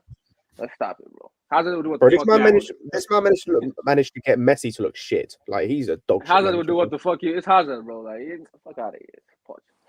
That's an idiot. But listen, just play players where they're supposed to play. Let them compete for it. If they're good enough or not good enough, then we fucking know. It's the same shit we've been saying for years, right? Let Noni compete for his right wing spot. Do not play Mats in there when you have a spot open, right? You have two guys who have a suspension. It's given to you. Start them. No, I'm not going to start him. I want to play Mats in there because I have a personal gripe with him or whatever it is. I really don't give a shit about your personal gripe. Exactly. That's Daniel, like, we're not. You don't have the right to have a personal gripe. Being 10th. Second, you ain't earned that yet. Daniel, as well, like tomorrow, for example, with the injuries and whatnot, again, tomorrow's a perfect chance to start him after he scored the winning goal. Like you have Palmer in the 10, because that can happen. Gallagher and Caicedo are probably going to be the pivot. That leaves the right wing open, because you would assume that Nkunku isn't going to start. So right wing's open. And this motherfucker, I guarantee, will play Brozier there again on the right wing. Don't assume anything with this guy. Don't assume this guy plays Brozier on the right wing ahead of Madueke. Why was he surprised at anything? This guy's a dickhead. I swear he just rates players that run. Okay, so my question is, seeing as Mudryk also scored, does he start next game? I don't like the guy. He didn't against Daniel. He didn't against Wolves. The only reason why he probably won't is he should. He should, but the only reason why he probably won't is I think you're gonna bring this guy who's been shit the last how many games. You can't. Daniel, the only reason why I think he won't is because I think he picked up an injury against Palace, so that's the only reason why. But also, he should. Scott, he came in against Newcastle, scored and saved him, and he didn't start him against Wolves the next game. So it's a pattern. It's a pattern. Well, he got an injury now, so now he got a real excuse. He got a real excuse. Yeah, but then again, all you need to do is then start Madueke, play Sterling on the left, Palmer in 10, Madueke on the right. But he won't. You don't remember Mudryk went off grabbing his ankle? Yeah, he was on the sideline when he got subbed. Yeah, he was on the sideline. He got challenged by someone. I want to say like Klein or someone, and went off with a. Yeah, I think whoever it was with that little shitty tackle, and the ankle got caught up underneath. Yeah, so you can presume that Sterling and Palmer will start tomorrow. Yep, that's fine. That's not my issue. It's the fact that there is one position in that attack that's free because you would assume Nkunku isn't going to start because if he's fit enough to start again, like you have to question why he hasn't been playing more recently. You'd assume he's not going to start. So there's one spot open. No. I think he does start. I think he does start. If he starts again, then I'm like, bro, I'm like, what the fuck is this manager doing? Hold on, wait, Scott. He's going about it the right way. He came on as a sub, then he started, played 70-something minutes. The next game he should start. Yeah. Play the whole game. No, that was but Jimmy, that was like 2 days ago, bro. I'm like, if the games were a week apart, no, it's this manager. It does, bro. Like. We say that if he starts him this game and he gets injured from a muscle injury, we're all ripping into Poch. I'm not. But his original injury wasn't a muscle injury. What was his injury? I thought it was a muscle injury. It was an MCL. A knee injury. Okay. Knee injury. Yeah, I don't think he's had muscle injuries. But he can start and come off again. That's what he can do. I think he starts, but if he doesn't start, I think if he starts, and it'd be interesting to see how that plays out. Because if he starts in, then he's going to play Palmer off the right. So I mean, and that's Noni isn't starting in that case. But if he doesn't start him and Palmer plays as a number 10, then you have to start Noni. Yeah, but for me, like the mentality going to the game should be. I don't see why Nkunku doesn't play in this game, personally. I just don't see why you don't get him. You need to get him totally before Jackson leaves. The only reason why I said I don't know if he starts is because this manager has been so like protective of him since he's come back from injury, like almost overprotective. And it's like, to me, it's like if you're playing him again 2 days after just playing him, surely he was fit enough to start like more minutes previously. That's all it is for me. Bro, you're kind of answering your own question though, because like it's like you're saying surely as like you're assuming something, but nothing that you can assume with this manager makes sense. So it's like now that he's played 60 minutes, you should expect that he starts the game again, play at least another 60 minutes before he has more than a week off, because he probably won't play against Preston. He's more likely tomorrow to play Gusto at left back and Disasi at right back. That is more likely. That is definitely more likely. Right. Why can't his managers do things that makes fucking sense? Like, that's too much to ask for him. Because you're assuming. That's the problem. You can't assume exactly. This guy. It's not that. It's like because he could. We've had managers before that, like Tuchel used to do this. There'd be times with Tuchel where he'd do something that was odd, but like you could understand it, and it would always find a way to work more often than not. Like this man just does things for the sake of it, and it always goes wrong. Like almost always goes wrong. Like he can't ever do the simple thing, like ever. And then he does the simple thing actually, like he did against Arsenal, and it went well, and he changed it. Cool, brilliant. Oh, this fucking manager, man. Fucking waste of space. Well, that's the guy we deal with right now. The proper bozo. Guys in the chat also brought up some Levi Colwill quotes. That shit's nothing. Playing left back and said one of the It's a PR piece. It's a PR piece to protect the manager. What do you think Olivia is? She's a PR merchant. That's what she does. Of course. I don't really care too much. These players. Mauricio knows I'm a centre back, but he knows it's going to help me. And she ain't getting no information at all. She's getting the it's information. Not really helping us. So I don't care about these Levi Colwill quotes. I was barely going to bring them up. The only quote I actually care about is the first one. Like the first one where he mentions about how it's different to like playing centre back to playing left back. That's exactly the reason why he's struggling.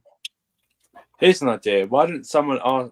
If you're an actual proper journalist or something, you would say, do you think playing at left back consistently is actually damaging your development as a player?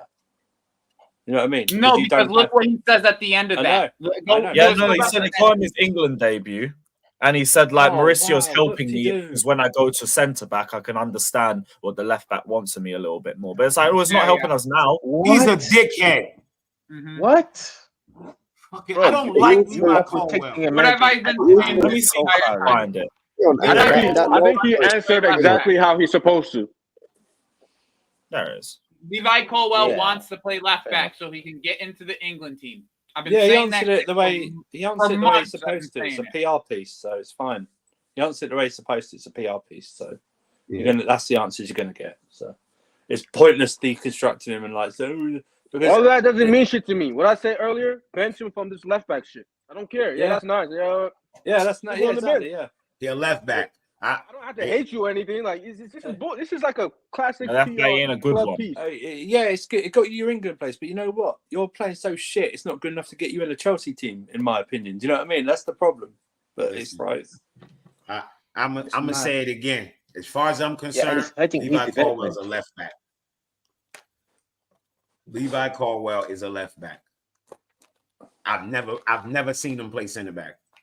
I don't care what he did for Brighton. I don't cheer for Brighton. I'm not a Brighton fan. Mm-hmm. I cheer for Chelsea. As far as I know, Chelsea, Levi Caldwell is a left back. That's right now. And for me, one of the issues with him and Levi Caldwell is a left back. Somebody, anybody want to argue that? I'll just put up the stats where it says what position he played 20 plus times this year. Yeah, I can't. So I mean, I can only. You can sit and try to argue it all you want. Anybody want to sit and argue that? I'm just gonna sit here and just call you a dummy because I know what I see.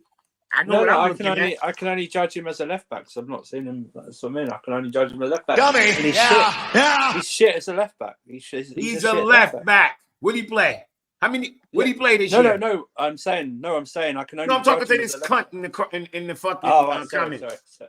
Sorry. I'm not with the bees on toast tax. He's a left back. Yeah. He's a left back. Oh, he played center back against Arsenal. Yeah, Chilwell played left wing against. Is he a left winger? Okay. I will say as well, Colwell weren't even necessarily great against Arsenal at centre back. I remember his passing was very sloppy.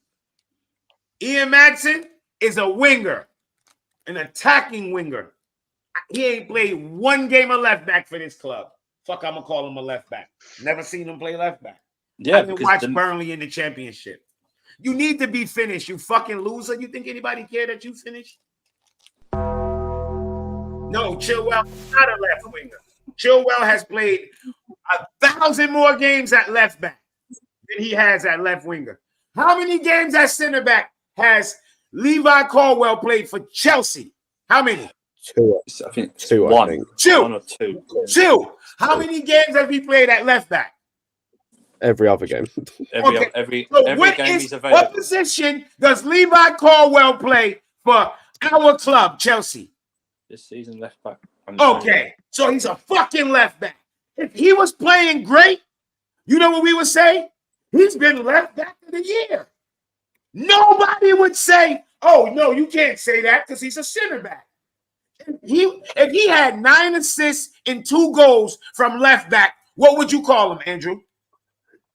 Yeah, I called him that. All right. So because he's playing like shit, now he's not a left back. You get my point? Yeah. So it's what fits your narrative. It's because you want to protect him, he's not a left back. But if he had 7 assists and 2 goals from left back, you know what we would be saying? Yeah. We got the best left back in the league. Yeah. It's like with Havertz, when he's balling at striker, he's adapting. When he's not balling out striker, he's out of position. He's out of position. That's exactly my point. I know you don't get it, Dom. It's not. You don't get Can I just He's say not playing. It's not. Me and Andrew are about to address the same comment. Can I just say this? I really hate this. It's not a 3 at the back. It's a back 4. I was going to say, my man's fucking overlapping. My man's not playing like Ake. He's not playing like Ake. He's not playing like Ben White. He's playing like a natural left back. He's overlapping. Yes, Ben White is a... No, hang on. Do a scope. Ben White is a right back. He's been playing right back consistently for 2.5 years. He's been playing right back. So what is Ben White? A center back? You fucking idiots! I say, when was the last time? He's a fucking right back. When was the last time Ben White played centre back? Exactly. I can't remember. But in the league, he never plays at centre back, even when they've got injuries. Wagwan Generali. Big up, Matt. Dickhead ass niggas. No, he's a left back who used to be a center back, motherfucker. Fuck, he plays center back at? Not for this club, he ain't.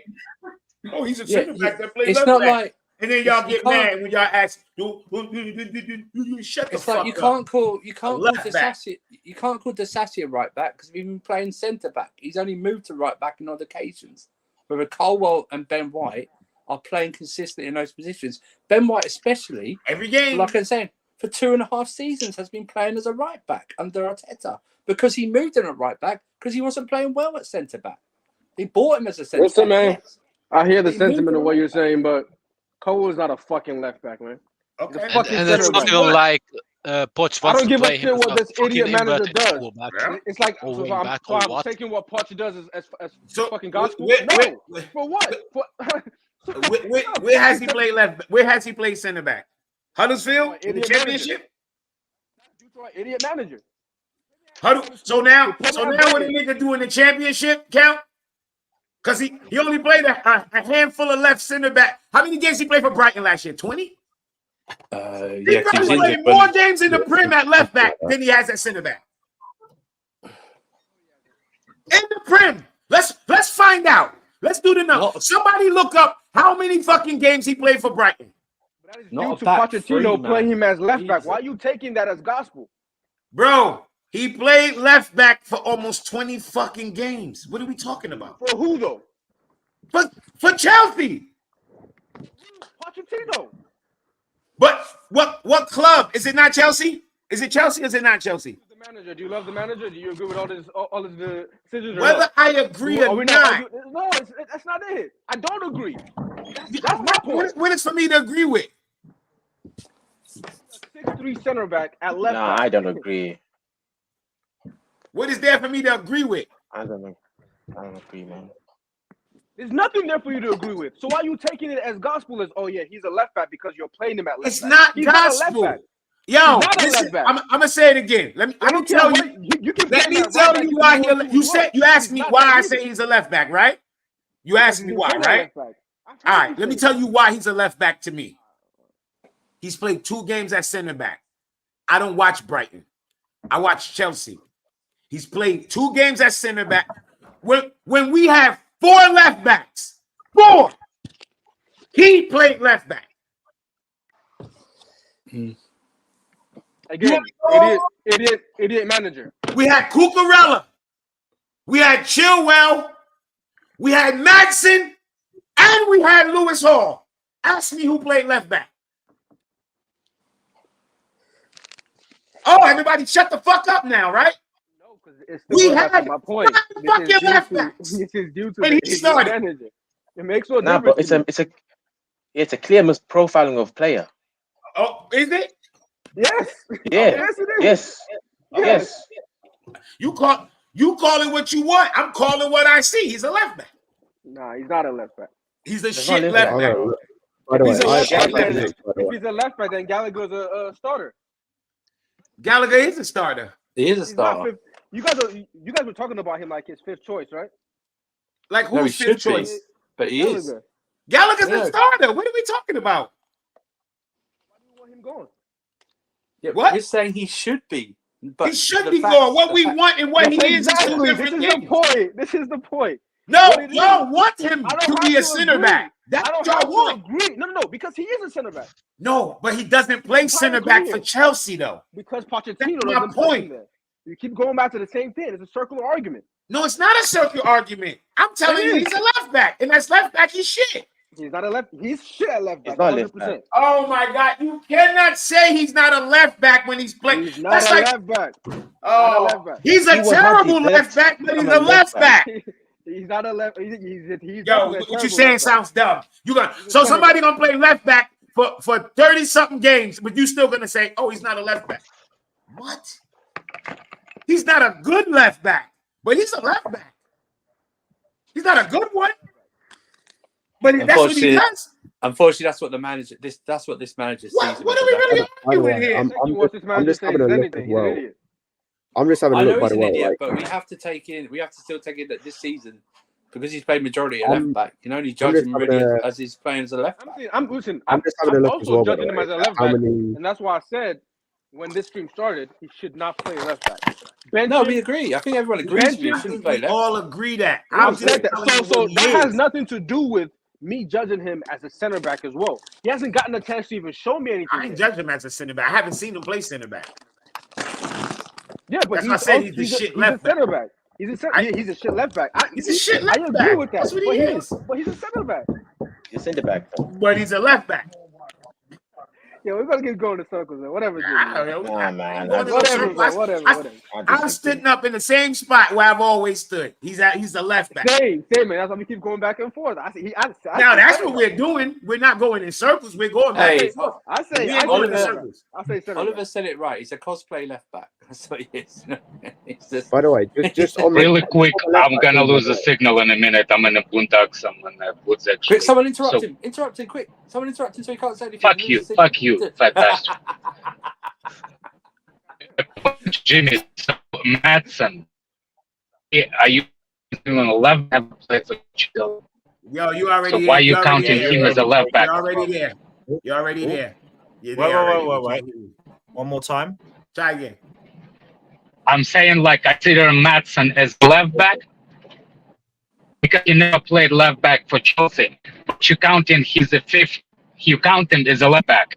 When you named the players, you counted Madsen as a left back, but he never played left back. When the season started, what did Madsen come in as? Never back. What? A left wing back. A winger. No, he's a winger, the cam. He came in as a left back. Yeah, he never played. Moved him to right winger. Anyway, I'm about to pull in, so I can't talk. So, but anyway, talk about that because that's the same situation. No, I'm good on that. But what is Camavinga? Camavinga's a left back. No, he's not a left back, right? No, that's what you're gonna tell me. Camavinga's not a left back, right? He's not though. But unlike Cole, he's good at left back, while Cole is not. 12:30. Yep. Now Camavinga's not a left back. Okay. He's not a left back. Camavinga is not a left back. He's just good at left back. The same way Essien was not a right back, and he played right back for us for an entire season, all the way to a Champions League final. Cole was developed to become a center back. His whole 19. He ain't developed nothing. He's 19. He's not young. He's not, how's he developed? He's 19. I thought he was 21. I'm not saying he's whatever he is. 21 if Caldwell started cooking that left back, you think somebody would go and move him back to center back? Well, who would do that? Who would do that? No. Obviously, then he'd stay left back because then he'll be becoming a left back. So because he's not good at left back, he's not a left back. That's what you're telling me. Yes, that's the point. It's fitting square holes on square pegs into round holes, bro. Like so because he's not good at left back, he's not a left back. Even though he's playing left back, 20 games at left back. All right, so we know. Okay, so we know that Pochettino has been playing Enzo as a number 10, right? Has he played more games at 10 or more games in the pivot? How many? For Poch, 10. Yeah, for Poch 10. Yeah, he's played 10 more. No, get the fuck out of here. How the fuck he played 10 more? Gallagher been playing 10 all year. When? Gallagher has not been playing 10. When since? No, he didn't. You're making up shit to try to make an argument. Don't do that. You don't have to make shit up. We watch the games every week. We watch the games every week. Enzo has played more. He's played more in the pivot than a 10. Stop it. Stop it. That's been on playing this entire season. Stop it. Stop it. No, he hasn't. Stop it. Gallagher's played at the 10. That's why we call it a defensive 10 because he presses up. Exactly. Gallagher's played the fucking 10. We're not doing this. Okay. Don't make shit up to try to make your argument. Talk real shit. Yes, Dan Burn is a fucking left back. That's what he is. He's played left back. He's played left back. That's a whole season. Brighton and Newcastle. What the fuck are we talking about? That's a terrible argument. Like that's a terrible player to use because he's played left back for two separate clubs. Is Dan Burn a left back? Yes, dickhead. Dan Burn is a left back. He's played there for two separate clubs. Y'all not understanding what I'm saying. Y'all, it's like y'all missing it. It's because he's been shit. Now y'all get to say he's shit because he's not a left back. That's cool. I get y'all logic. But hear the raw facts and truth. This is what can't be argued. Levi Caldwell is our starting left back. So that makes him a left back. You want to argue that? Yeah, that doesn't make sense. That doesn't make sense. No, that makes sense. But so if the first 20 games of the season, Thiago Silva plays striker, what would you say? He's not our striker? He's a fucking center back. That's what I would say. But if he played, if you could say both. You could say he's meant to be a centre back. But you can't say he's not the position he's played all season. That's just asinine. Both. You have to be able to say he's a centre back and he plays left back. Just fucking asinine. For him to play left back 20-something games and then you say, oh, he's not a left back. But bro, he played 20 because I games questioned at the left manager back. who's playing him 20 games at left back. The same way I question that same manager who's playing at left back. Twist it how you want, but that's where he's playing. We come here every single time and criticize every decision Pochettino does. But him playing a 6'3" center back at left back the entire season is he's a fucking left back. Yeah, of course that makes sense. Left it back. doesn't make sense. Yeah, he's a shit left back. What are you really? This is what I don't get. What are y'all arguing? That he's not a shit left back. There you go. I've always said he's not a shit left, so he's a good left. Hold on, let me finish talking though. He's shit at left back. Huh? He never play left back. He's shit at left back. We know this, but my point was he's a shit left back. Is he not a left back? He's not a left back. So that's what he's played all season. So what is he for Chelsea? You keep going back to the same argument. All right, so just answer me this, and I'll done it right now. Daniel, what position does Levi Caldwell play for Chelsea? Wait. Okay, up to you. He's playing left back. Okay, all right, that's it. At least hey, we're Jimmy, on the same question. page. Jimmy, I have a question. We're on the same page. I have a question, Jimmy. Oh, Mike. Why is Cole shit at left back? Why is Cole shit at left back? Probably because he's a shitty left back. Why are you gay? What? Because he's a shit. Why is he shit at left back? Because he doesn't play the position well. Yeah, because he doesn't have attributes to play that position. He has attributes of a centre back playing out wide. So, all right, we know this. Maguire, what is Maguire for Man United? Is he good at it? Is he good at it? He's better at centre back than playing left back, probably. I didn't ask you about fucking left back. Is he a good centre back? No. Well, he's a natural centre back, and he's not good at it. He's a mid centre back. What the fuck point is you making? Wait, the point is whether you natural at the position or not. If you shit at it, you shit at it. He's a mid centre back who's gets his best out of himself as centre back because that's what he's been. Is Tyrone Mings a good centre back or not? No, same thing as Maguire. He's shit, right? But that's his main position, right? That's what he's been. So you can be something could be your main position and you could be shit, and you can play another position and be shit, but it's still your position. 100%. It's your position. But his main position is centre back. Yeah, which has been the point. His position for Chelsea. His position for Chelsea is a left back. His position for Chelsea, based on this manager, who's going to be gone soon. But here you go, predicting it. You got tomorrow's numbers. I'm trying to get that 640. They got 640 million because you must know the lottery. I do have tomorrow's numbers actually. You son of a bitch! You share the money with us, you bastard. Fuck you guys. It's like y'all can't argue what I'm saying. He's a left back for Chelsea. There's nothing to argue. It's your conclusion that we're fucking arguing. The facts are the facts. He's playing left back. He's a left back for Chelsea. He's a left back.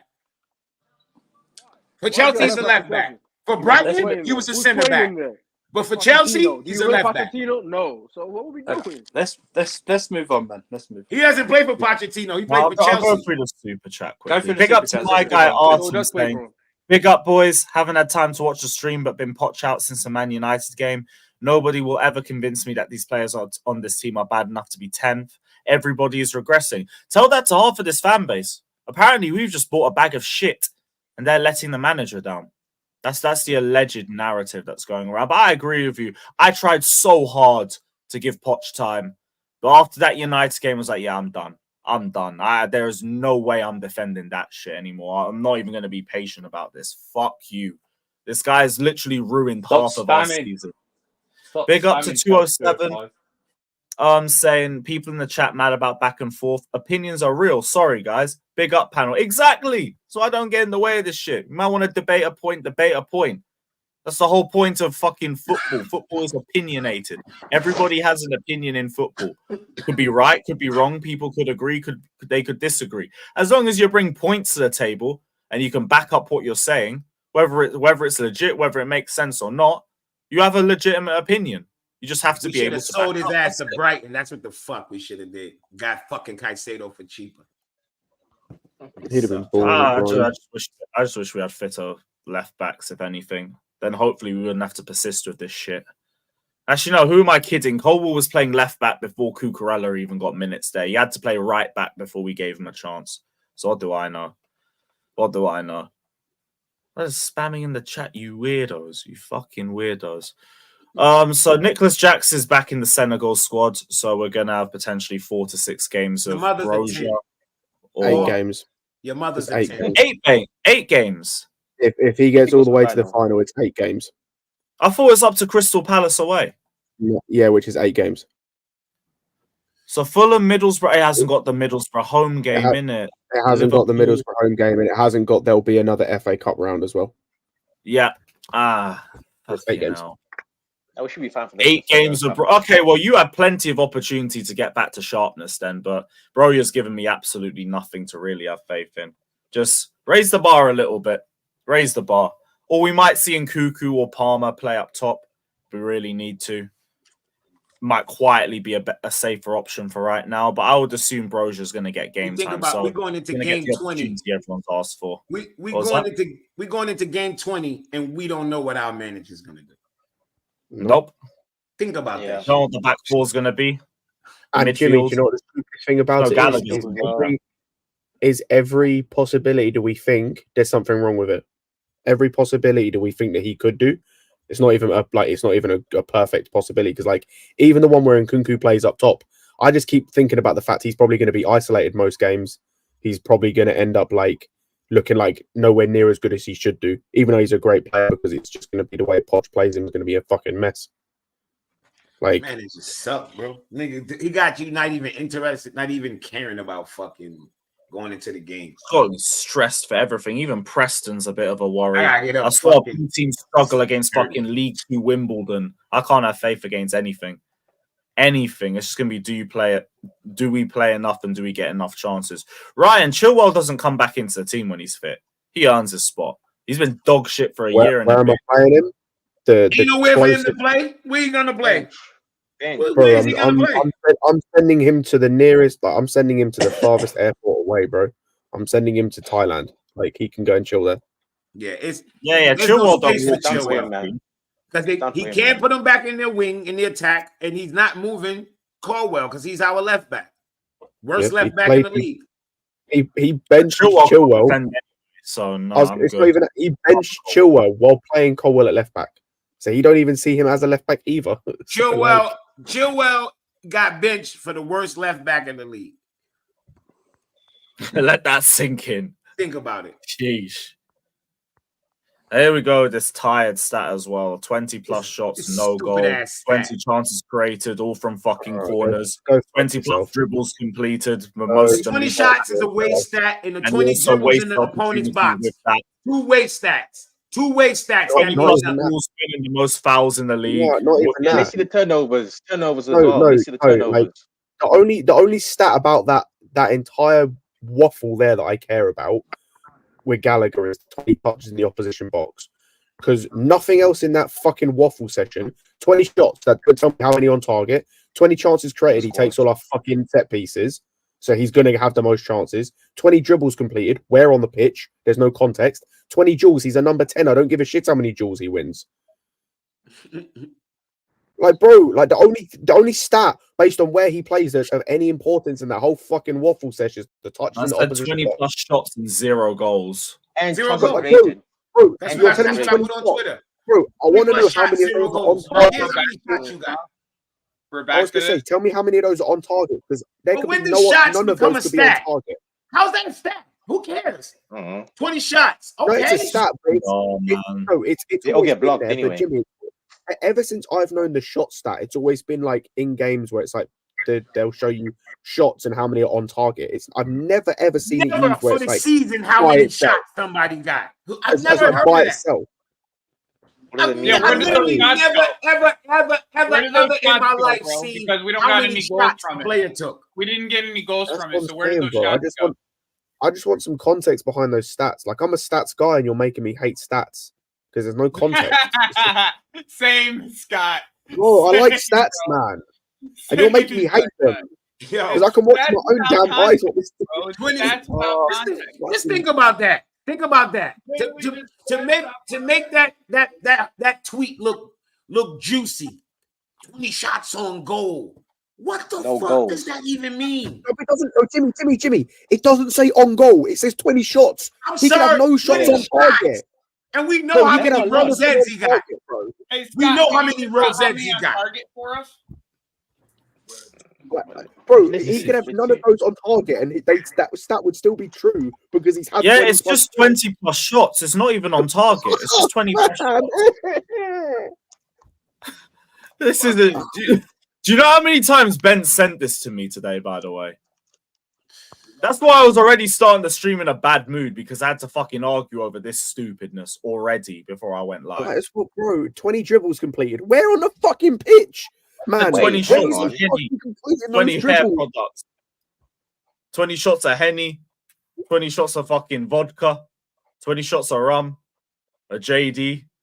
Hey, Vic, if you genuinely think he's a better defender than Caicedo, you're fucking high or an idiot. Yeah, you're or both. insane. You're insane, fucking bro. Moron. You're insane. Oh, it says you get 14 shots, not even 20.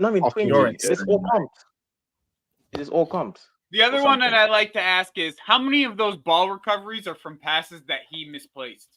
That's my other. That's at least half. And how many of them ball recoveries that he has are from him passing the ball right to the defender and him having to go get it? Because he does that at least twice or three times a game. And then we're like, all right, good job, Gallagher. Good job. You didn't fuck up too bad. Like all of us end up saying that. Like how many times do we have to watch the ball go? Like we get these passing stats, right? And then we get these passing stats. 91% passing he's accuracy. so safe with his passing, And man. 77 passes out of 80 passes completed. And then he has 4 fucking progressive passes out of all of those 77 passes. It's like, so only up 1% of the passes that you make are going forward, and the other 77% of them are other 77 are not. By the way, I've had a look. By the way, with he has those 13 shots, it was closer to 4.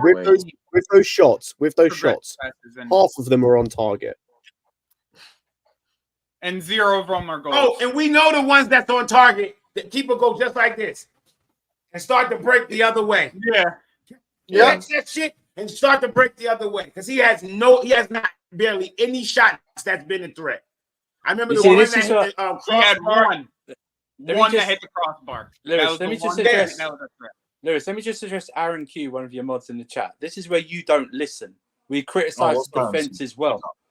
We criticize the defense as well. You just don't listen because your butt hurt. You love Gallagher so much. Dickhead, I just went on a whole rampage about shit Colwell is. What is he? But the defense has Chris. What the fuck you did? Like 2 seconds ago. See, here's the thing: the defense gets. I just went on a half an hour rant on how shit Colwell is. What position he play? We talk about the defense, but people just accept it. When it's Gallagher, it always turns into a debate because you have the other extreme where people act like he's been our player of the season, and I don't understand it. I have said myself, you get Cole Palmer or Gusto player of the season, or you cancel the awards. Nobody else deserves it. It's one of them two, or you leave it there. It's going to end up being Nkuku who's going to be our player of the season. Do you know one of Gallagher's?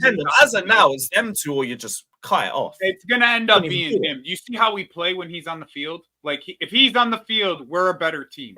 Like, just watch us. When he's on the field, we're a better team. The rest of the season, if he's playing, he's going to end up probably winning it. It's like, he scored in his first game, he scored. Like this kid's gonna end up being our star player, and we're all gonna end up seeing it before the end of the year. And we're not gonna have to talk about boy kid running down the road. He's not even being man. the best player at Chelsea. Hey, Joey. I just want to go back to a comment that was made earlier about Gallagher and Caicedo, and this is again where stats, especially the ones that got brought up earlier, don't tell you the whole story. You know, I mentioned earlier about the Gallagher 20+ tackles, right? Do you want to know what his tackle success rate is? 67%. Yeah. Top tackle. Give me Caicedo, please. Caicedo's is 80%. But he's a better defender, yeah. Like, cool. When you take stats out of context, then yeah, cool. You can make him look like whatever you fucking want. He has 20+ tackles. He plays every game 90 minutes and get to run around like a chicken with his fucking head cut off. Who's he making tackles on half the time? Where's he making the tackles at? Bro, he's got two. Remember, he's got 2 red cards as well. From passes he made. He makes a mistake, and he has to make a tackle to recover from it. It's a lot of that. It's a lot of him making a pass, and then him recovering from the pass. And then has he got 2 red cards this season? He's got 2 red cards or 1 red card? I think it's 1. No, he's had 2 red cards for Chelsea, but they're not both this season. All right. So he's only had one red card. Here's the thing. He's the last 2 players to be to have 2 yellow cards. He had a red card against Brighton, and we arguably played better when he wasn't there. And if you want to talk about stats, everyone loves stats. Okay, that's fine.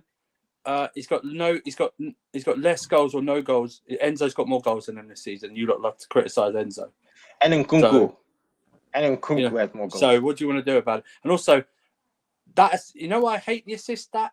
One of his assists, I keep saying this, was a little measly 2-yard pass to Mudryk for that goal against Arsenal, right? And one of them is the one where Cole Palmer jinkied between everybody and scored on his own, pretty much. But Conor Gallagher got an assist for that. See what I mean? Caicedo's been garbage so far. This is what I'm talking about. When someone Gallagher's been brilliant this season. But when they say Gallagher's been our best midfielder this season, that's all the sentence they say. They don't say anything else. But it's like when people say Gallagher's been impressive, I think he's most impressive when he's playing as a pressing 10. Who's the 2 midfielders behind him all season? Mostly, it's been Enzo and Caicedo. That's allowed him to look good. Yeah, or whatever your version of good is.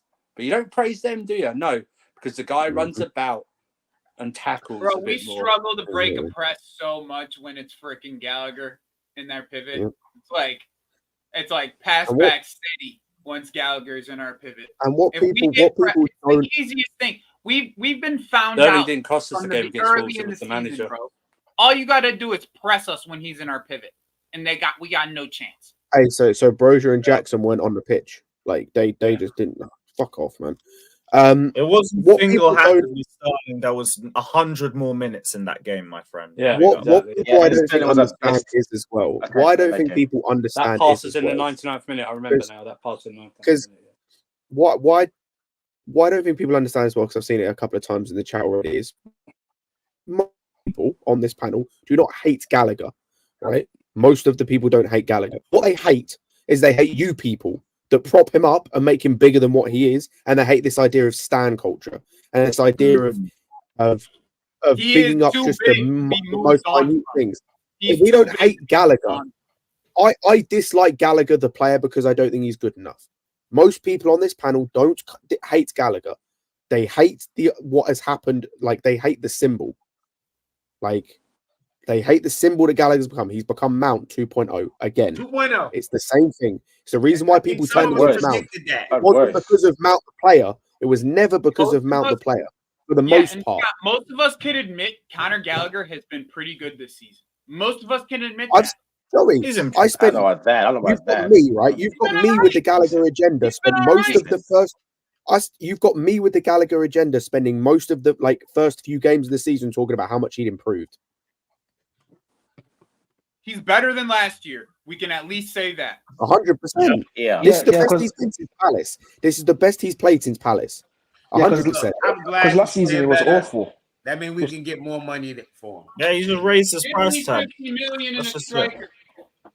And then I can buy me a cardigan like the Joey got. I'll fight tooth and nail for Todd Bowley after he gets me a striker. If he gets me Victor in January somehow, I'm gonna be fighting. That's what's it. He's improved. He's not good enough. Are gonna get these hands from me, son. They're all gonna get these hands.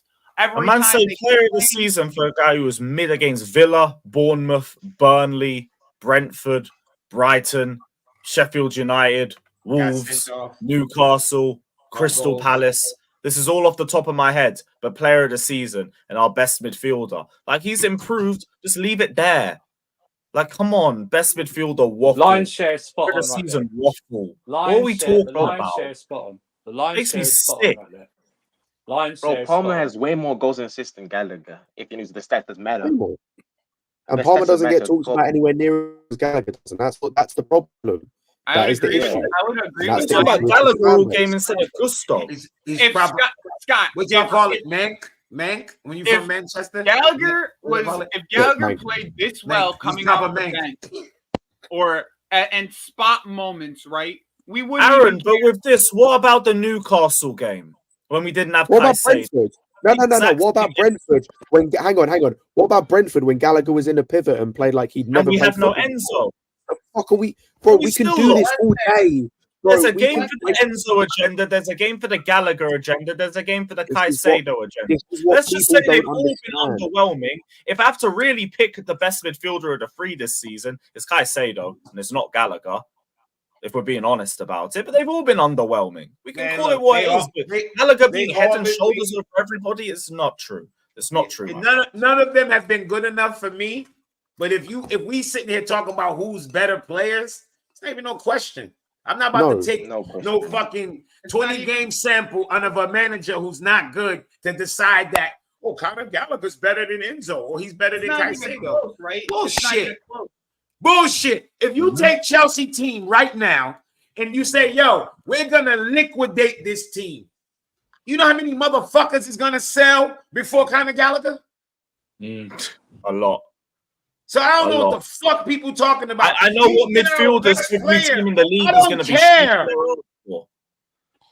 They'll shake If their ass for Enzo, Enzo. if Enzo goes on the market, the top six are shaking their asses for him. If Caicedo goes back on the market, the top six are shaking their asses I was for to say, him. look at If Liverpool. Gallagher goes on the market, maybe Liverpool want him. That's it. I was going to say, all you have to do is look at the level of clubs like that were interested in these players to know what type of players they are.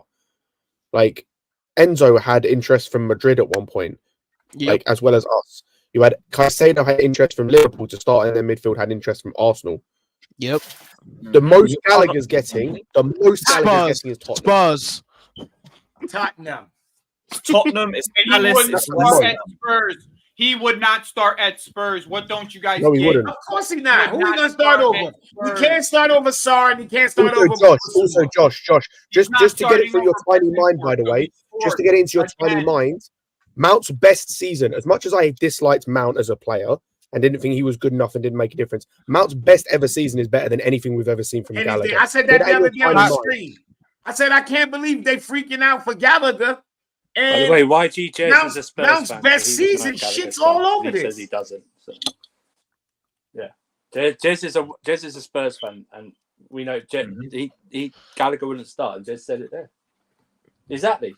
He wants him to skip and squad depth. Oh, Exactly. yeah. The same shit that we saying he could be for us. Squad depth. But That was what Lionel Share said. except we can get 50 for him. Yeah. Except we we get get 50 million profit. For Business is him. business. Money is money. 50 for squad depth. Take that And motherfucker. the best team that wants him is going to use him for squad depth. Lewis, I fell asleep on the sofa by accident earlier, and when I woke up, the Blue Balls podcast came up with you, Fatter Ben, and Alex, and it came up on the bit. Oh, I'm lucky. Yeah, it was the bit when you was like, which players improved the most, and And what Fata said, Petrovic. and Gusto. He's crazy, man. Yep. I asked them all, right? Who's Poch improved this season? How the fuck he even mentioned Nobody. Petrovic? He's never seen Petrovic and Gusto. He hasn't. I'm telling you now, by the way, he hasn't improved. And this Petrovic. was like Gusto, like when he Petrovic he was only only played like like this. that Newcastle I game. This went was back like and I 7 had to days watch ago when I see as well. some New England. Oh, Joey, like I watched him every single week, whether it be full games or comps, or when I say comps, like highlights of games every week. He has not improved at Petrovic one single iota. Petrovic was always like this. The same. He's the same guy. And Gusto was Gusto. This is the Gusto that was. I say playing. I've not seen Gusto before this, so I can't comment on here. I can comment on Petrovic. He hasn't improved. Well, he watched French football, and so did Steve. They'll tell you. It's the same This is the amount of problem. fucking We Gusto. don't We don't said protect all hype Enzo and and protection. Caicedo. I remember in October it was a debate that Enzo was being very underwhelming this season. Yeah, we're all happy to have that conversation. Tayo, can I just say this? I appreciate the sport time, but Tayo, you're a fucking idiot because you don't listen. You just do not listen. Collective hearing, man. You've got a hearing problem because you hear from your ass. Like we criticize people. We criticize Enzo after games. We criticize Caicedo after games. But the second we criticize, basically nobody is safe. Hold on, real quick. In this chat. Yeah, but equal opportunity. No, listen. This is what happens. This is what happens. We all can agree that Enzo and Caicedo have not been good enough, and then we can even say, yo, we don't think Conor Gallagher's gotten better, but he hasn't been all of that. You motherfuckers now take that and say, why are you talking about Enzo? We all universally agree they haven't been good enough. The argument comes in is when you pussies act like Gallagher's been world class. And we're saying it's your best player. Great. Jimmy. So that's why the Gallagher back and forth is always going to be more than the Enzo and Caicedo because we all agree that they need to step up. Some of y'all act like Gallagher has been fucking Declan Rice, and he's not. Let me just say this, right? Assad put in a comment just about a minute ago saying if he was Spanish, Gallagher's Spanish, be more protected. Should I just destroy your argument? We bought Saul on loan, and most of us on this panel destroyed Saul because he wasn't good enough for Chelsea. Okay, so that's where you're wrong. Wait, so this hold on. Now let me reverse on you, Assad. Let me reverse Assad. Hold on, let me talk to Assad. Assad. When the fuck on what planet do people protect the non-English players? Let me just say this. Assad, if Caicedo and Enzo were from Cobham, Assad, you wouldn't be criticising them. Exactly. No, it's not even the problem. I'll be real, it's not even the problem. Jimmy's right, it's the English thing. Look at last season, the way that Chilwell and Cucurella were spoken about. They had basically the same season. They were both as arse as each other. And the way that Chilwell got spoken about, and the way that Cucurella got slandered. They would I'll tell you now, the way they were treating Cucurella, if he was black, he would have been, he would have had something serious done to him. If he was black, he would have been. Hey, I'm wearing Wolves and stuff. Bro, like aside, like normally I back you, but this one, bro, I can't back you, my guy. Like this one is like you have a howler. Like these, even anybody who's not English on our club will get battered for that performance. It's definitely not a black. I like that. It's definitely not a race. Davbik. Who the fuck is that?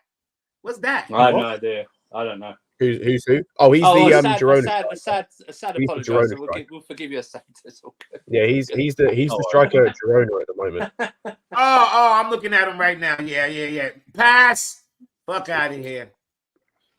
What the fuck is this? We looking to put together a football team, not the fucking plane flyers for the Luftwaffe. Why y'all want to keep bringing in these Third Reich looking motherfuckers, man? Get out of here, man. Here's an idea. Why are we buying a 6 foot? Why are we buying a 6 foot striker when we don't cross the ball into the box? Justin Bieber, Miley Cyrus looking motherfuckers. Third Reich looking motherfuckers, son. Is crazy, bro.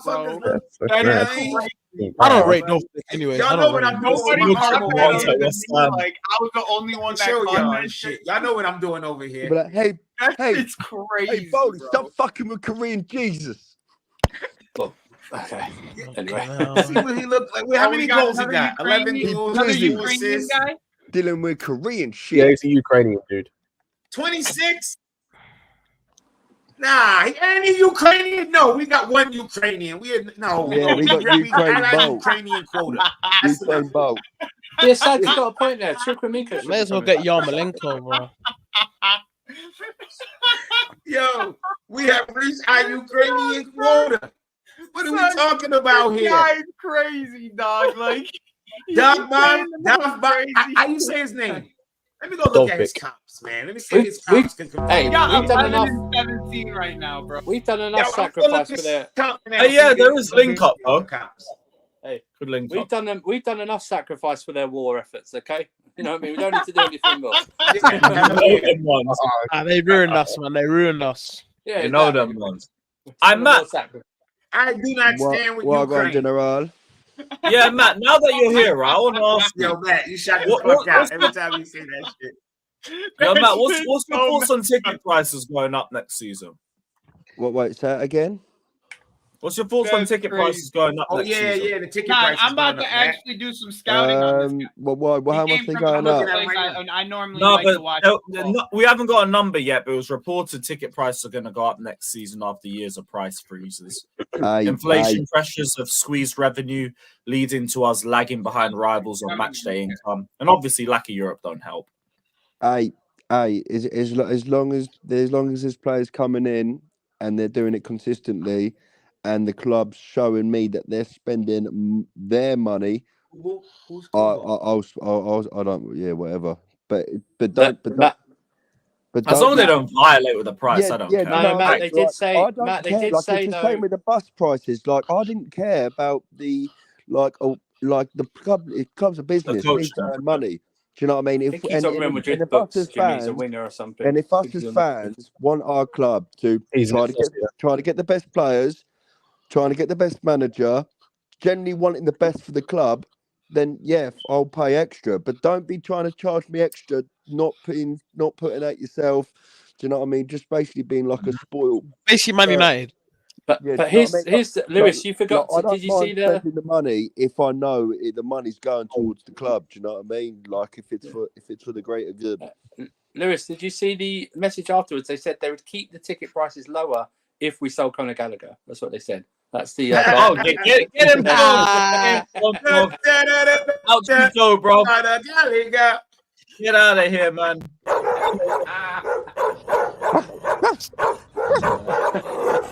Yo, I like Gallagher, man. Ukrainian guy. I like Gallagher. Like, I don't. But half this channel. You like the song so more you than the either player. so you either walk with the hyenas or you get eaten by the pack. You like the song more than the player, Matt. You like the song more than the player. Come on, just admit it, yeah. You like the song. Mate. If anything, I like Mudawaki's new one. Nani, da da da da da da. Oh, Mudawaiki, da da da da. He came from PSV to play for CFC.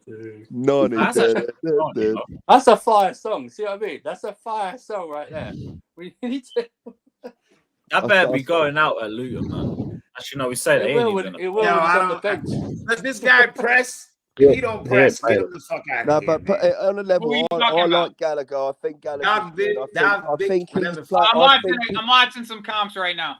Yeah, I'm not impressed. I think that Gallagher is doing more of the role that Caicedo should be playing, but I think Exactly, man.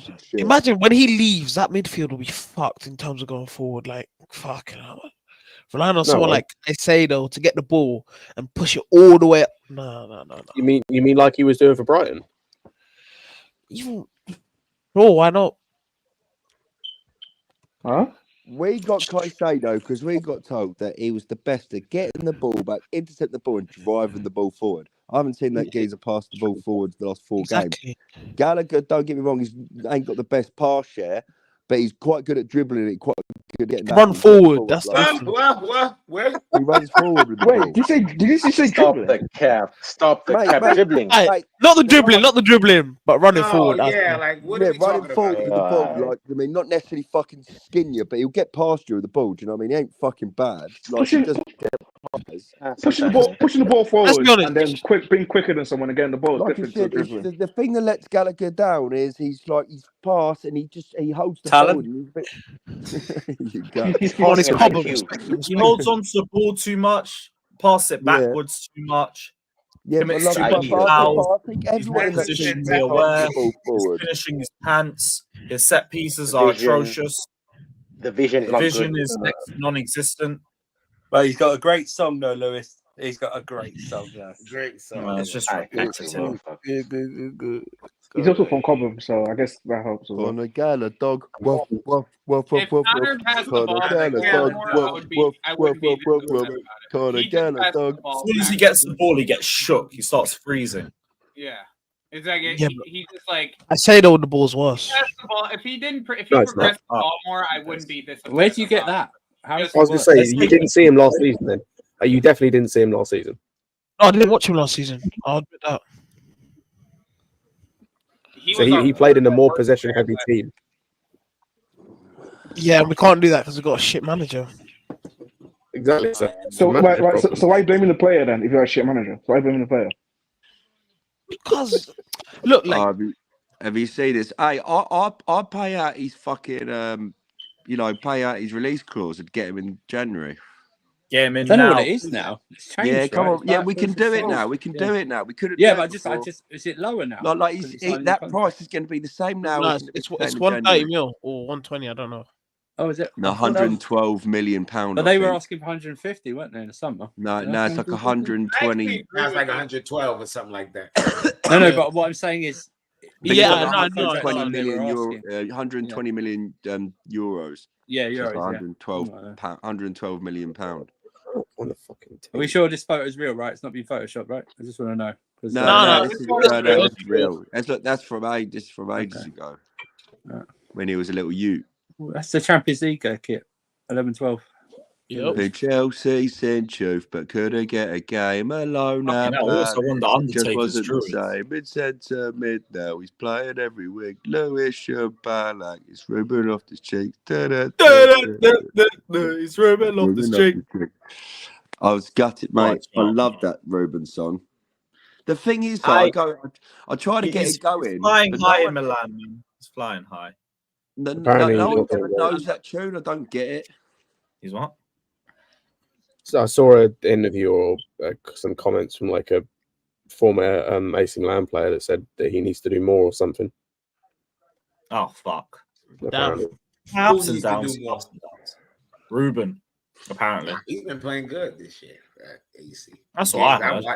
I thought he was doing good as well, and then I saw these comments. I was like, "Is he not?" Well, you know, some people always got criticism. That's especially English players in Serie A. Like they hold like this standard that they put out for people. You be like, wait, what the fuck? It's your fault. You was looking for more. Yeah.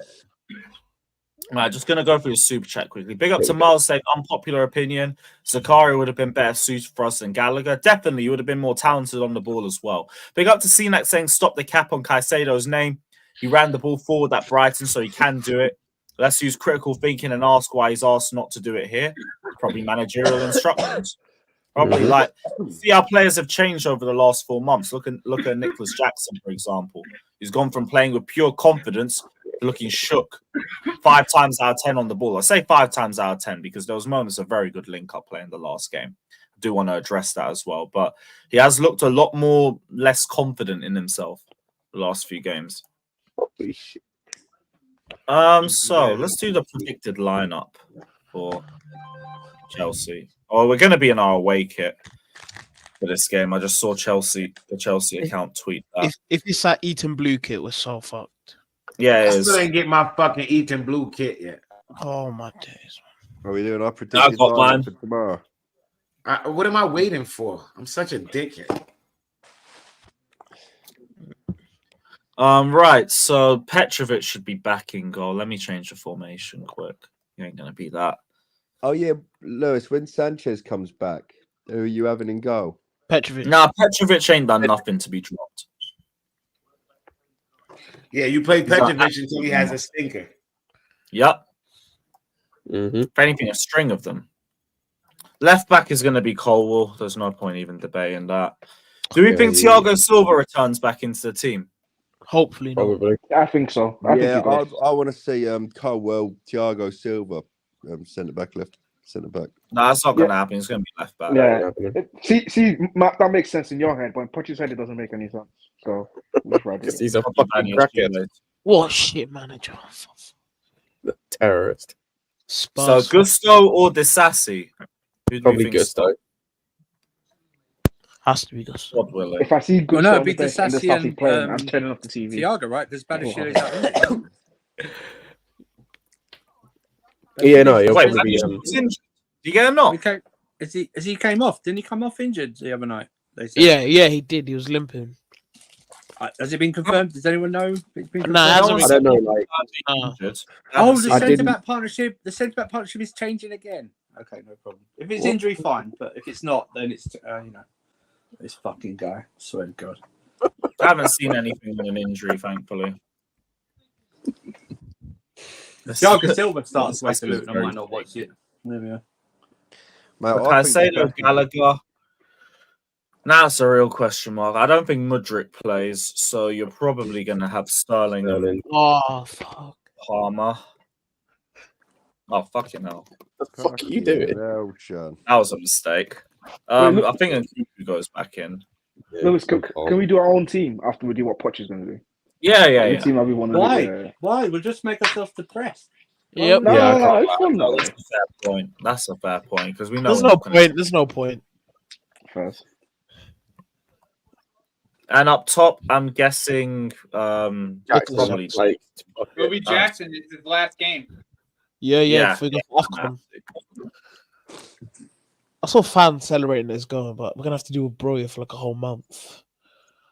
More longer than that. Well, it's not even a bad team. It's just Cole at left back again. It's going to be great. Not a bad team. It's just a guy on the sideline. It's also whatever happens in the second half.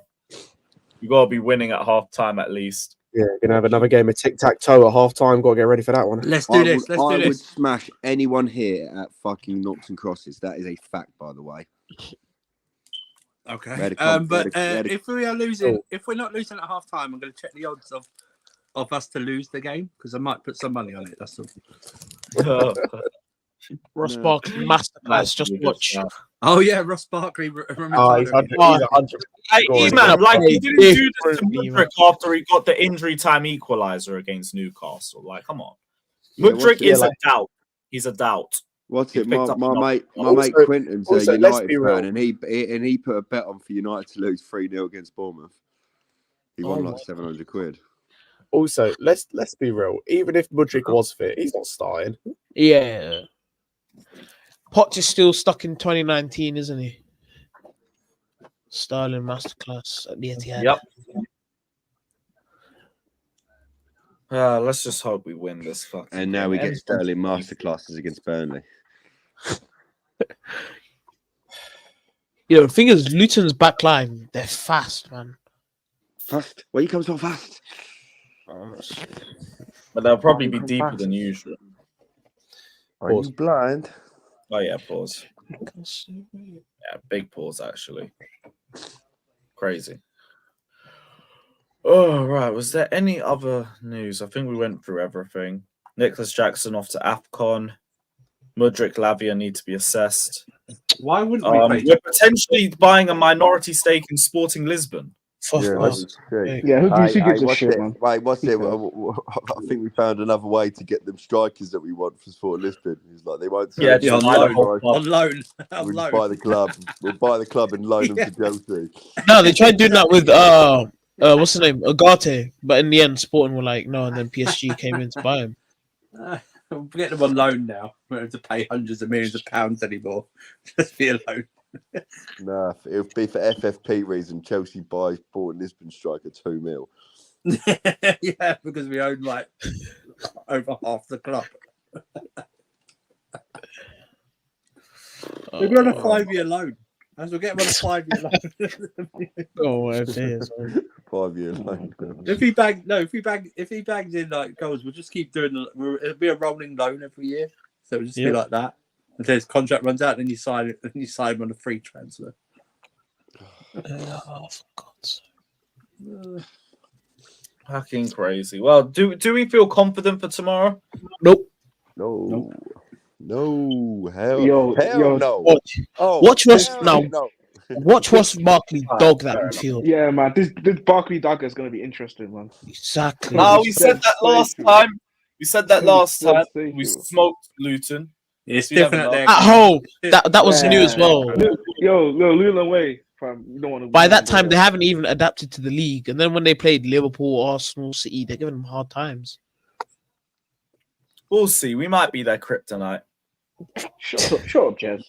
Might score a couple chances. I'm really trying to find some optimism, but I can't find a lot. Lewis, you go. Our away record stinks. 4 losses on the bounce. Let's just pray. But next away after this is Liverpool, so we're gonna have to try and end that now. That's a defo 1 draw. That Liverpool game's a 1-1 draw, definitely. That's a 1-1 I'll be draw. there. I don't Nah, know. it won't be a draw this time. It will not be. That's either a 1-1 draw or a 3-0 loss. So, yeah, Bro, that's Like either if we set up in the wrong way, we could hold fucking 4-5. Could be worse than That's what I'm 7-0 saying. disaster. Either we come out the block think against them, Salah's there. do really well, I think and Salah's we there, give up a stupid goal to. Nah, Salah's not there. Ooh. Neither's Yeah, Endo. Salah's an Neither's AFCON. Endo. Who is to say that? And You made Egypt that will wrong. get far. Neither's It's us, Endo. bro. Neither's Endo. Maybe not a battering. Maybe not a battering. Unless Egypt get knocked down the group stages or some craziness. No, they'll go far. They'll go far. They'll go No, I far, think bro. even by the time the game comes around, the competition, I think they might still be in the group stage or something still. So Yeah. The competition starts the 13th. right. All right, cool.